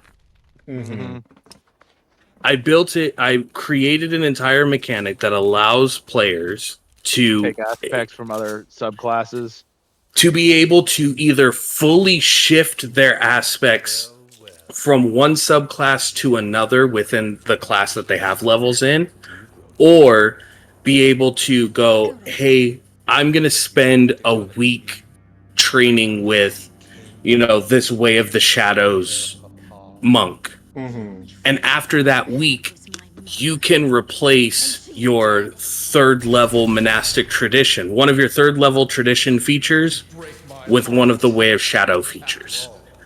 But keep one feature that you like, and if the other one doesn't really fit for what you're building, you can swap that out for the same level feature from a different subclass to yours, by spending time training or observing or researching or studying or whatever the case may be. So you get a fully customizable character around the class that you're playing. Dude, and it'll never see the light of day. I dig that so fucking hard. God damn, man. That's like, I love that. That's part of the reason why stuff like that is why I fell in love with Somnus Dominus settings so much, because while it's not exactly that, the amount of custom ability you have just making your fucking character because of lineage. This guy looks so funny today. That is not my just one race lineage thing. I'm talking you can mix them and still have something unique. That is my all-time favorite thing for players at my table for any game, any system it is I want my players to have options, and I want my players to feel like genuine heroes. I want them to feel like the things that they have, the tools that are in their toolbox, are the tools that they want to have in their toolbox, and the tools that they need to have in their toolbox for them to succeed. I love. You finish. You finish. I'm gonna say something. You finish. I love very high fantasy, very high magic, very like every action will have a consequence. Small, big, in between doesn't matter. Good, bad, in between doesn't matter. Everything matters in my games. I love those aspects to it. And I want my players to feel like all of those aspects are also available to them when they're creating and playing their characters. I don't have a maximum amount of attunement slots for Dungeons and Dragons. I have an alternate rule for my players where if you want, fuck spell slots. You can cast any spell that you have as many times as you want. The trade-off is you can't upcast it. It will always be the base level that it is. The only things that do get stronger and can, continue climbing are your cantrips, because these are your everyday tools that you use constantly all the time. You've used them forever, so of course they're going to get stronger with you as you get stronger. My, fighters, barbarians, rogues, paladins, your extra attacks, you can use those as if they were extra actions instead. If you just want to make one attack and use it whole action for activating a key item or using, a glyph or a potion at your side or something like that, I will let you you can substitute your extra attack as if it is an extra action. Go ahead and go for it. I love that so much, and what I was gonna say is hearing all that from you just makes me very excited to visit a lovely little city in the DC universe. Oh, that's a whole nother monster. Oh, you know how badly I want to fucking join that game. I already have the plan I have in mind for you is for chapter 3, and it's just you and one other person. And the flavor to it is, and again, I feel safe here. Chapter 1 was about introducing street level vigilantes who are trying to help in Batman Missing. Chapter 2 is the occult, mystical side of Gotham that now needs to be contended with as well, because Batman doesn't just deal with the street level shit. He deals with all encompassing everything to Gotham. Chapter 3 is about dealing with the rogues, the legitimate rogues. We're talking Bane. We're talking Dr. Freeze, Killer Croc. All of that. We're talking the big problems. Clayface. We're talking big problems of Gotham that need to be contended with. Poison Solomon Ivy. Grundy. Because again, it's not just the street level stuff. It's not just the mystical occult stuff. There's also some really big nuclear level threats that stay in this little city outside of Jersey. Okay. And yeah, I was gonna say, and it's Jersey, so it's worse.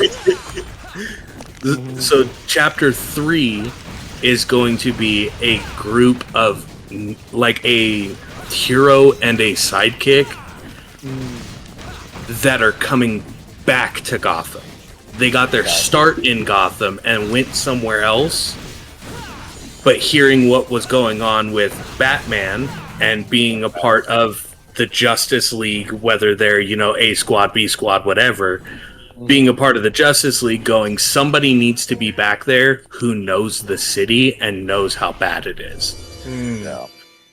And so that's going to be the chapter you're in.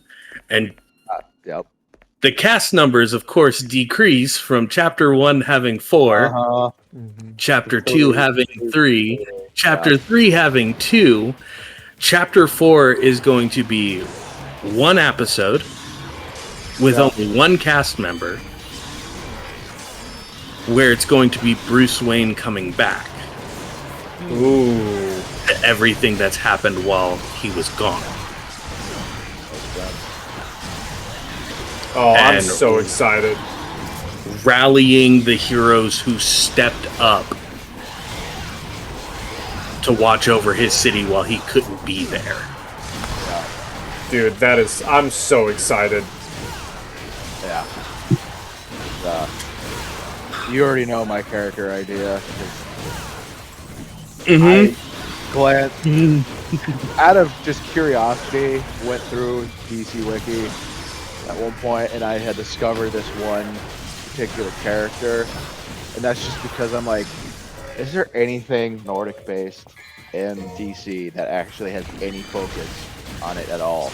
Because it's mostly the Greek and Roman stuff, because obviously you have Diana Themyscira right there. I was gonna say they also actually exist in DC. Yeah. They existed in Marvel too. All the pantheons exist in Marvel. And Poseidon as the great-grandfather or grandfather, depending on which iteration you're looking at, of Aquaman himself. So that confirms the other half. So, I was curious because, let's be honest, that's kind of my thing. Yeah! So I end up focusing on that just because it's something I enjoy. It's a part of my life. And it's fun. So I looked at it, and then there was this one character who ended up being a villain, which is fine, because I think what I'm doing with it is interesting. there is a villain character that actually a lot of those characters, Wonder Woman and all of them, as well as some other Norse-based characters, got involved against something called the Winter King. Which was an explorer. I forget his name. But he's a reference to a pretty major character back then. Hold on, let me look it up because I can. I have my laptop right in front of me. Might as well. Yeah, there you go. Edwald Olafsson, or the Frost King. That's what his name was. And I have an idea for your partner. Yeah. Oh boy. They're playing essentially symbiotic twins that are hosts to one body. Oh. I'm gonna pitch it to them and see if they're in for it. But to play as Gary and Freki. Oh. Yes. I love it. Because As symbiotic twins in one body who allied themselves with you after you decided to become a hero, started in Gotham, and then went somewhere else as like Gotham is the Bats, and I've learned what I can from here. I'm gonna go and try to be a hero in this place. And when you went there, Odin sent them to protect your sides. Yeah. And they fused into one entity as your sidekick. That would be so sick. Yeah, because the whole idea with this character is he has ice powers, but he has it's not his real, what you see him as a human is not his real form. It is a disguise linked behind a pendant, because I feel that is fitting for the world that is DC. Because a lot of mystical things involve that. Look at Etrigan. Yep. one of my I genuinely might be one of my favorite characters of all time. So you have a lot of people who end up changing forms into something different. Well, this is one of those things where I'm like, okay, I like this. His powers are influenced by something else, and it altered him. His real form is it's humanoid, but also very lupine-looking frost person. Hence, he got his powers from the Frost King by accident. Yep.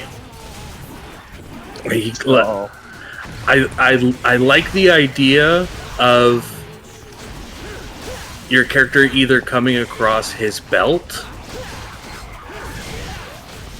the wolf head belt that the Frost King wears, or his sword.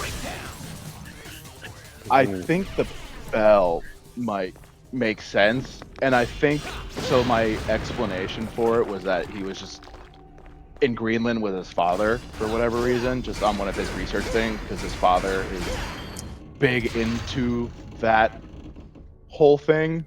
Yeah. If the other gods exist, and obviously one of their children is a superhero, these ones must have existed or do also exist. And goes searching for proof / artifacts and comes across one that he shouldn't have. And unfortunately ends up, because, some heroes need tragedy, and the Frost King is not a kind individual. Nope. Sometimes powers come with cost, and in this cost, it is A, his normal form, and B, his father. That's my explanation for it, because that makes the most amount of sense. Yeah. Something that, A, unstable, because it is not a stable power. Let's be honest. It's not. No. Especially when apparently it was at one point Kryptonianly enhanced Yeah. Oh, lovely. by the Fortress of Solitude. Mm-hmm. Yeah, that got into a shit show. And we've got the perfect way to even explain the connection to Gotham as well as like his father is one of the anthropology, doctorates of Gotham, University, yeah. Gotham University. And that's why your character went back to Gotham, and having this was like, I'm gonna use it for good, even though it's telling me I need to kill people to get into Valhalla. I'm gonna do my best, and it's in doing your best. It's in the character doing their best and trying to be a hero that my idea of it is Odin observing this sees your character as what Loki could have been. Ooh. And that's why he sends Gary and Freki down. Is because there's that. He lost his father, I lost my son. His powers are like my son's, but he is trying to do good. Mm-hmm. I want to see this become... I want to use... Odin, obviously. I want to use this as an example for Loki of, look, this is you if you stopped being an asshole. And that's why he sends Gary and Freki. And having them be legitimately Gary and Freki, but there are two wolves inside me. Mentality. Oh my god. I cannot believe you just said that. I can. Literally, there are two wolves inside of me. Like, And they're both boys in their kiss. Oh my god. Fantastic. I have to run. I gotta go get started on pizza night for the littles. Yeah. It is Friday. It is pizza night. Dude, you have no idea how much I appreciate you saying that, because that was a big thing for me growing up, was Friday nights or pizza nights. Yeah, I got 2 special needs children with very specific safe foods, and I am just thankful that one of those safe foods is my homemade pizza. So, Fridays, we get homemade pizza, and it's pizza night. Hell yeah, dude. But y'all have an amazing one. Kick ass, help the devil cry at the end of April there, Pi. I hope you succeed in that. Panda, I fucking love you, you amazing entity. You're such a beautiful man. I appreciate you. You continue being the badass person that you are. Pi, all of those same things to you, but as an artisanal like dessert with the most amazing layer of like baked good on top of that. Hell yes. I can't, I'm not as good at compliments, so I'm just gonna say, keep being a dope, awesome Power Rangers guy. You got it. All right. Keep being the beacon that you are, my friend. Hell and yeah. I love you and your little ones. Shucks. Oh, shucks. Good night, man. I think I'm fighting Virgil now? I've ascended the tower. See. Oh.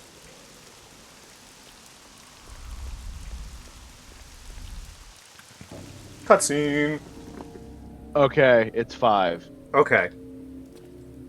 I had a feeling it was 5. Because I remember reading about something ages ago that, Virgil adapts to how you fight him. You showed up.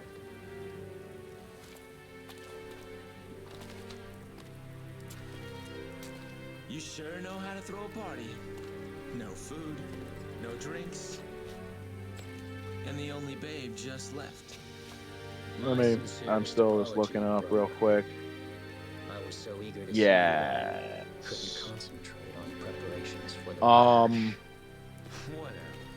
At any rate, it's been a whole year since we last met. How about a kiss from your little brother? I'm gonna Better yet, go with how about a yes. kiss from this? Supposedly, So, this is what they call a it's a heartwarming mechanic in family 4, but you don't fight him in 4, so... Hmm. You got that. Interesting. So then how is it a mechanic? It's called concentration, and it allows his attacks and abilities to become stronger faster. Oh my god, he's beating my ass.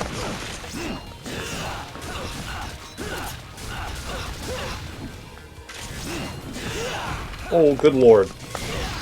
Fucking sheathing his sword like an anime protagonist? What is this?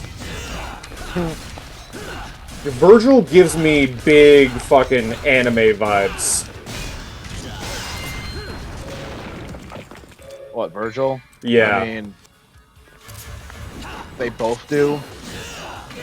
Because let's be honest, they're both flashy in their own way. I think Virgil gives it to me a lot more because he's like edgy. I mean, yeah, he is the more stoic, serious of the two brothers. Even though he can have very much his own sass.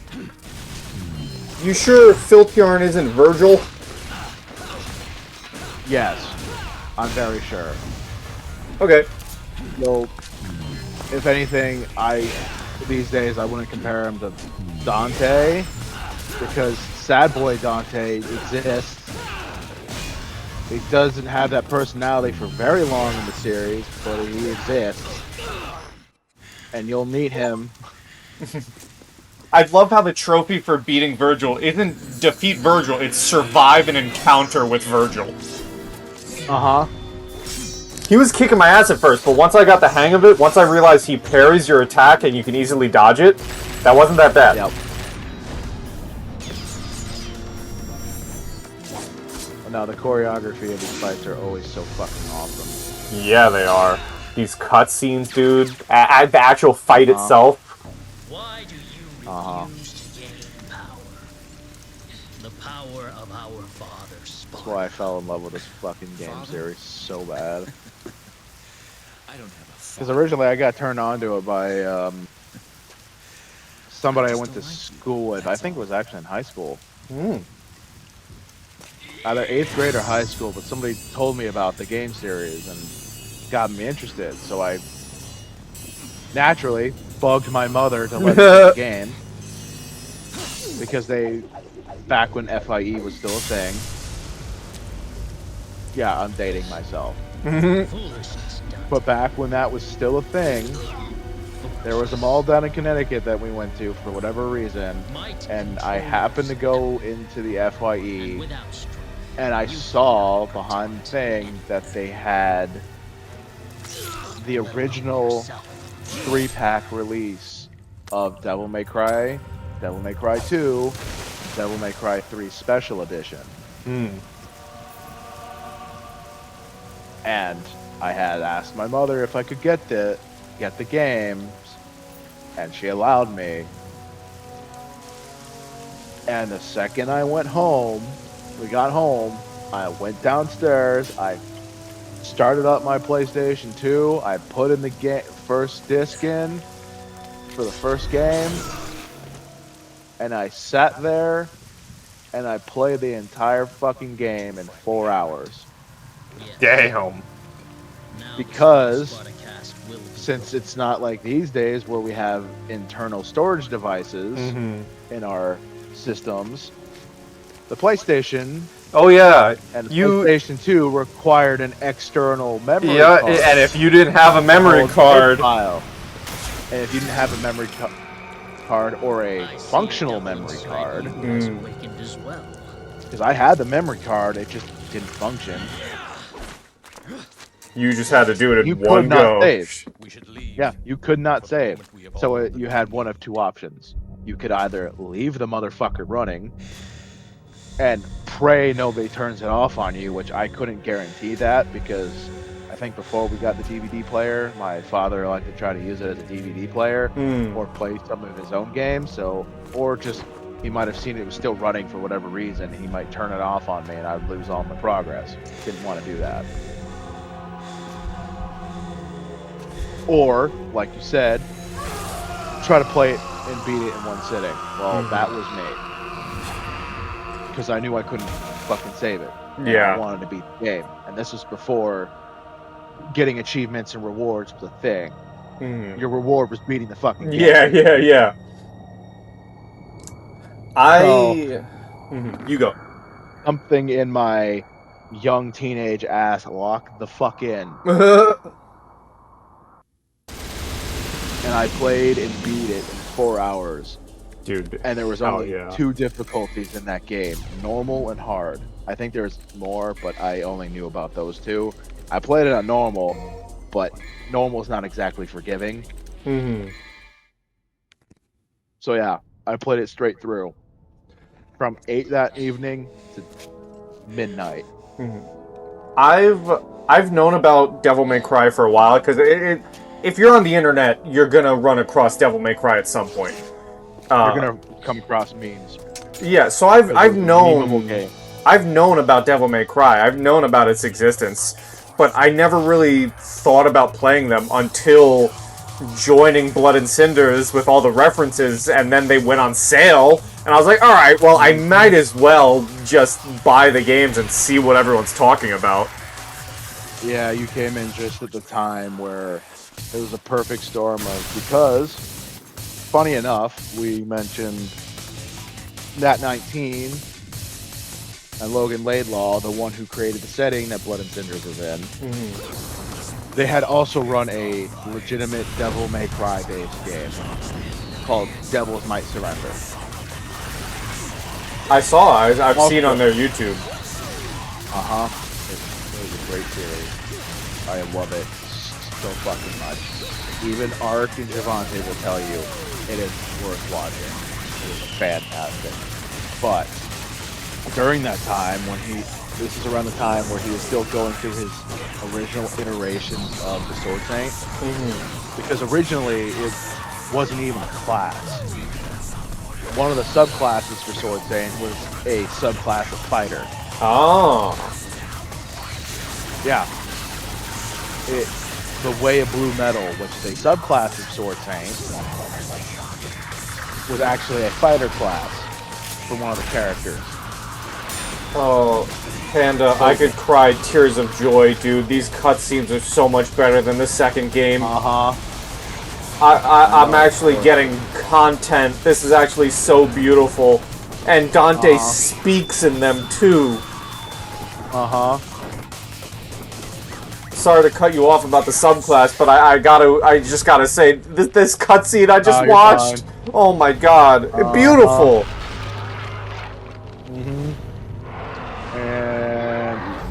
Yep. Also, I don't know if it's meant to be this way.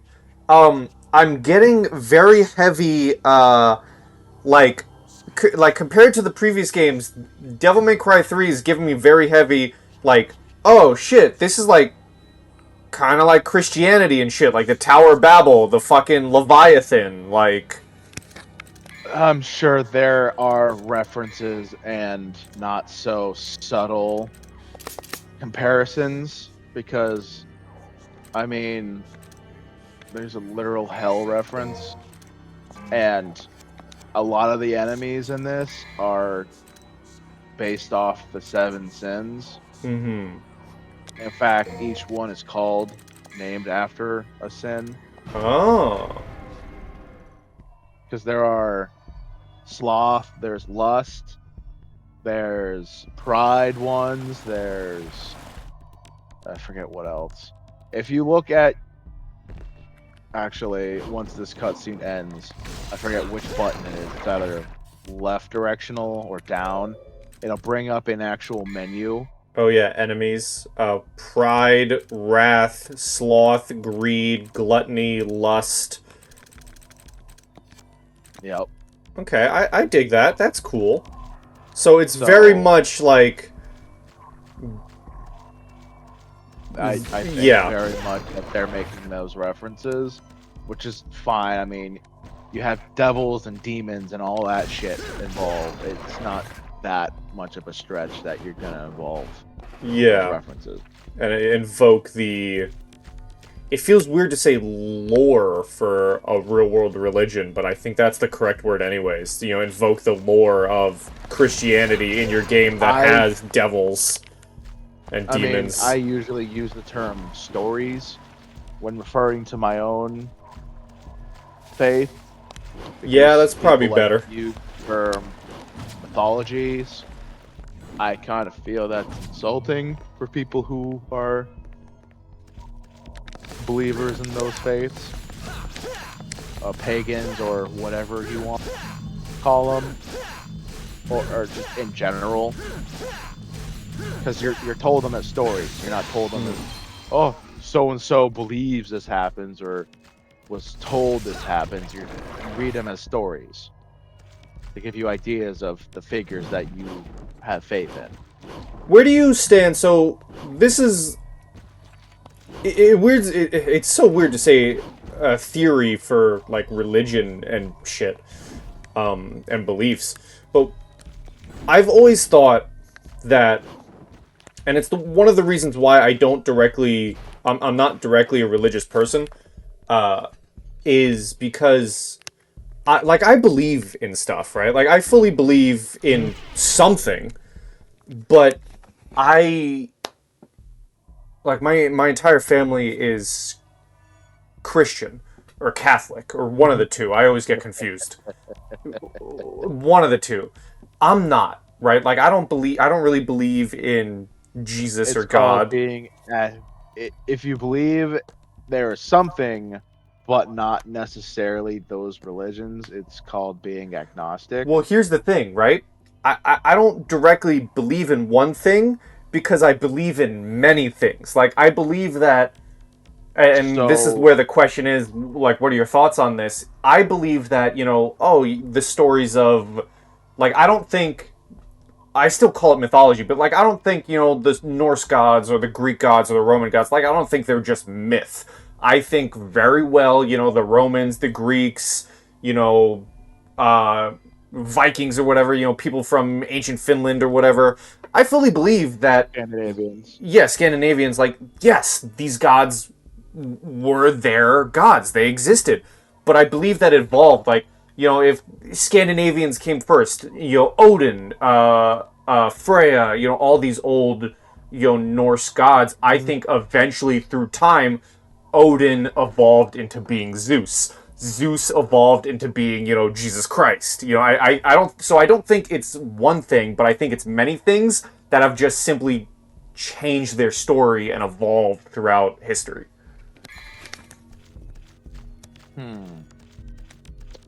I mean, that one's hard to pin down on what to call that. So, like, I believe in something, it's just that I don't believe in one, but I believe in many. Okay, if you believe in many, that's called polytheism. Because, multiple poly regarding, instead of, monotheism or monotheistic. Yeah. Like, say, Christianity or Catholicism is. Or, Judaism or, Islam.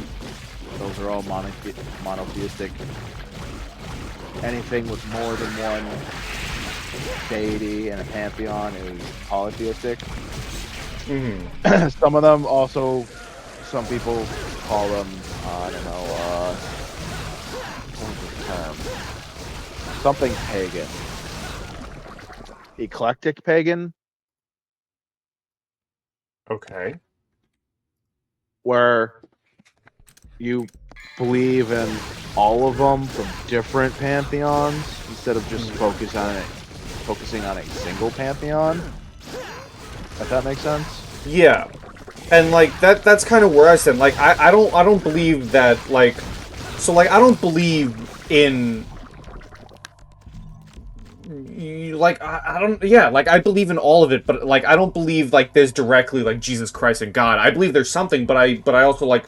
I think it's because it's everything. Like, Jesus Christ, God, I think those the Bible, whatnot, all those stories have been passed down from, oh yeah, the Romans talk about this guy, so how does that get translated to this, religion or pantheon? I think it's kind of like an passed down throughout history to being eventually what religion knows today. Sure. Also remember, and this is someone who's in that kind of faith, a lot of these were created specifically to explain certain phenomenon. Like, say, storms. The Grecians would have Zeus, or the Romans Jupiter. They're essentially the same fucking person. It's a bit diminutive, but let's be honest. Or, I think it's Susanoo, the Shinto gods. Yeah. That's the storm god. Thor, storm god. I forget which of the two of the Don. But that's what I'm saying, like Thor would pass down, to the stories of Thor would pass down to be the stories of, Zeus or whatnot, like it passed down throughout history to be that religion or that people's stories of the quote unquote new religion, you know what I mean? Yeah. It's honestly hard to, dictate what that kind of faith would be, because I'm not 100% sure. But, I also, it's it's very weird to say because I also don't necessarily have faith. It's why I despite all the talks we've had now, I tend to joke and call myself a fake atheist because I believe in so much, but I also believe in so little. That's usually where the term agnostic comes in, because you believe that there's something there, but you're very skeptic about it. Yeah. So that's usually where I would start using that term for it. So that's just me. Man, isn't it crazy how two people can have a talk about religion without devolving into, hating each other? Yeah. Ain't that crazy? For these days, yes. Sadly. But, and I'm not perfect. I'm gonna be stubborn about shit too myself. But that's usually because, and it comes to a lot of how people are led to believe one way or another.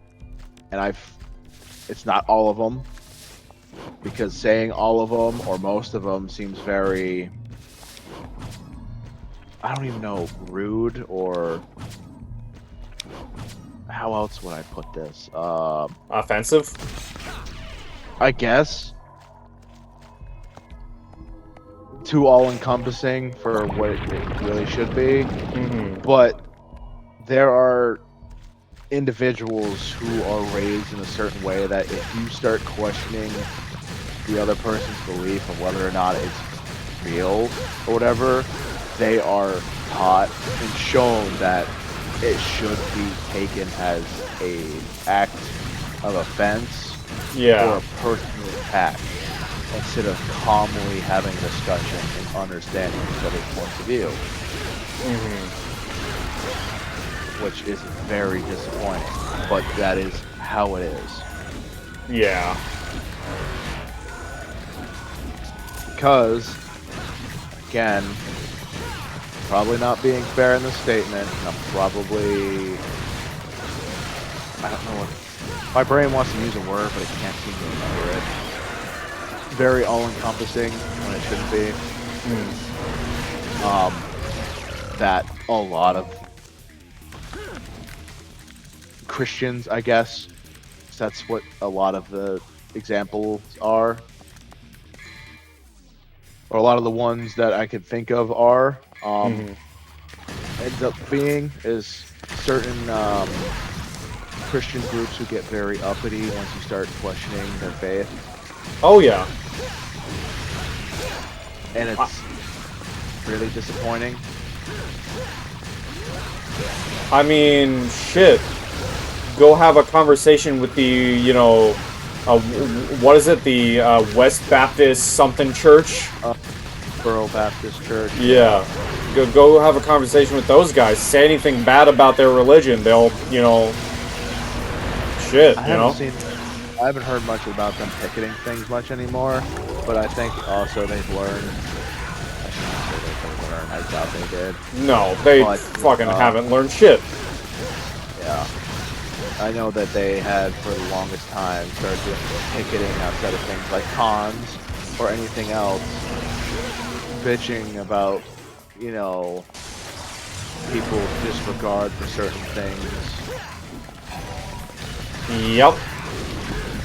And yeah.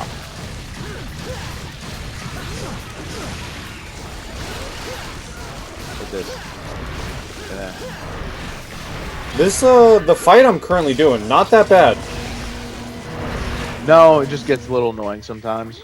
Yeah, the laser beams are kind of annoying, and I did have to use the Resurrection Stone, but it's not the worst in the world. It's also because it doesn't matter which of those two organs you hit. Yeah, I would have thought that you'd have to do both of them. Well, I was gonna say, one of them absorbs certain things than the other. Like the one that you're hitting now is the one that absorbs red orbs, or when they drop every so often, green orbs. And the other one siphons off your devil trigger. Oh, so that's why I was losing it quickly when I was attacking that one. Yes. Okay. That wasn't that hard though. It was a unique fight, but it wasn't that bad. No, it just sometimes can get a bit much when you're dealing with ads on top of having to hit those, and they're wrecking your shit, and you can't quite get enough to survive. Yeah. Because Sparta slammed the door to the demon world in their face. So far, I think my favorite fight has been Agni and Rudra. They were fun. What's wrong? I also really love that they opened up with being just smart mouths, but yeah, I definitely think that I appreciate they were given a lot more character in the anime, which I would offer to watch, finish the episodes with you tonight when I'm done streaming, but I have to wake up early, so when I'm done streaming, that's it for me tonight. Yeah, honestly, I might end up piecing out real soon, because I technically have to get up wicked early too, because I still have to work tomorrow. Honestly, actually, you know what? Right here at the end of that mission is, I think, where... Great place to stop. A great stopping point. I mean, we'll see this cutscene real quick.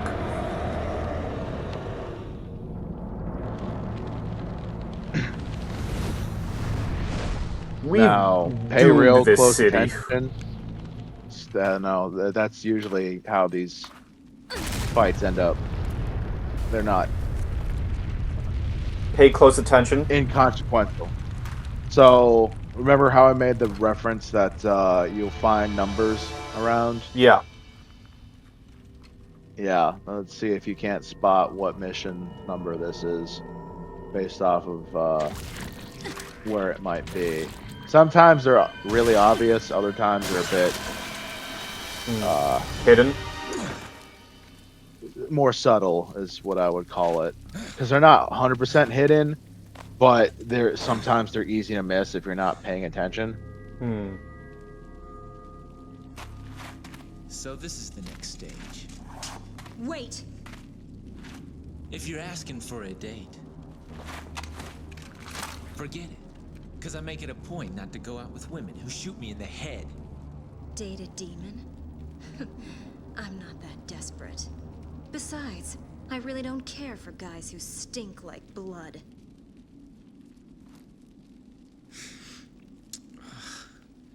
You're right.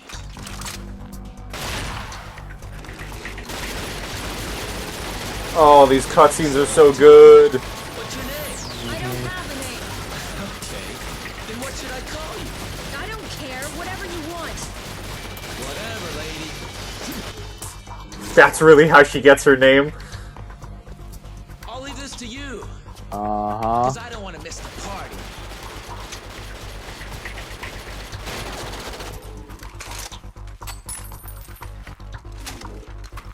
Who counted on you anyway?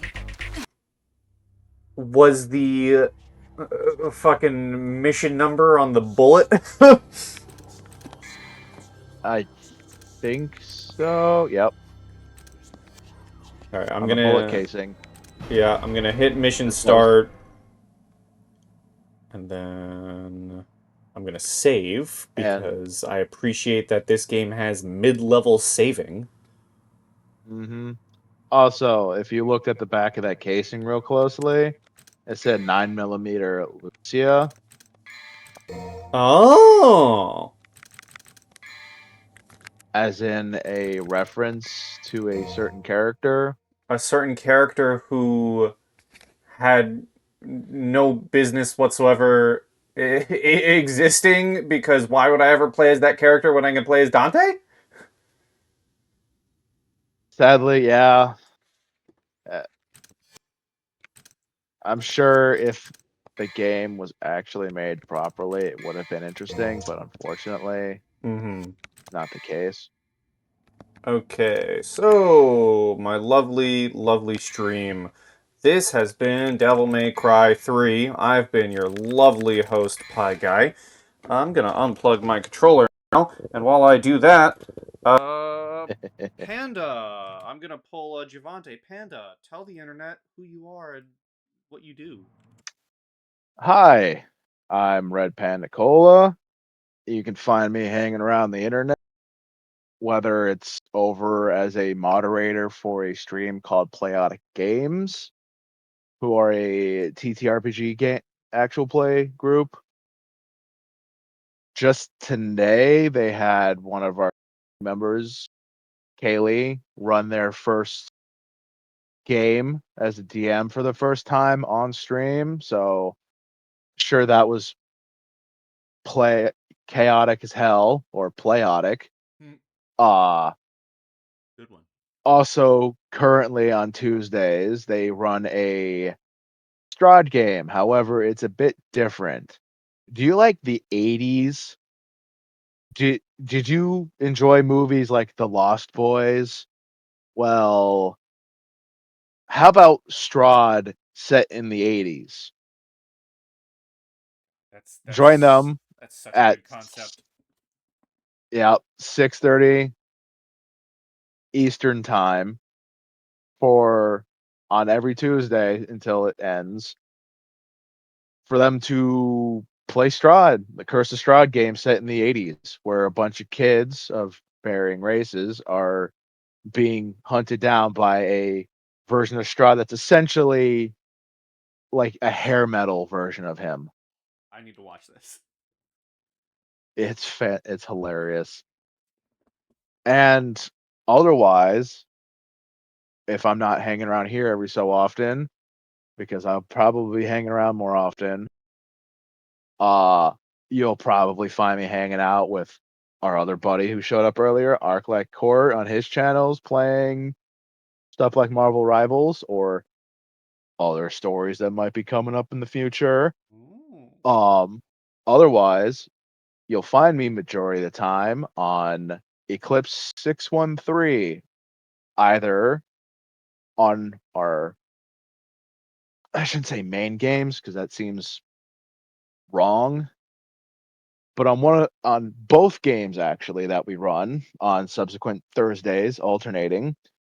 First one being Blood and Cinders, a 5.19 game set in the world of Somnus Domina, created by Logan Laidlaw, the DM for the group Nat 19, where I get to join Pi, Ark, Holly Crown, and Javante as our DM, going through the world of Somnus Domina while I'm playing my character, Phil Tiarn Celebrian, a Hound Hanyo Sword Saint. Opposite Thursdays of that, you can find me on Set Sail, a One Piece 5e game where you'll see me as Torvald D. Drecki. Yes, D. Drecki. I Oh, know what with that means because I've uh seen the live action show. huh, where he is a called a bruiser, who is like the big brother of the group. He's also the acting shipwright, and things are getting kind of crazy. But come join us on alternating Thursdays. I believe it is 8:30 Central, typically. But that's about it. And yeah, as mentioned earlier, Arclight Court, our lovely Orm, Vampire Man in Blooded Cinders. You can find him on Twitch at Arclight Court. You can find him on YouTube at Arclight Court. I'm pretty sure he straight up just has a website called arclightcourt, like .com or .net or .web. Yep. Um, Or literally just look up the Power Rangers guy. which will also lead you to his website where you can get a whole Uh bunch of huh. merch and stuff. And he's awesome, and I'm totally, absolutely going to be in a game of one of his that we've spoke about. It takes Oh. place in a certain city that may or may not have a Batman not in it anymore. Oh. And internet stream, you know who I am. I'm Pi. I'm the guy who plays video games. This is going to be a rare outro. I don't think this is going to happen often. I usually just say enjoy the music and I shut up while the music plays.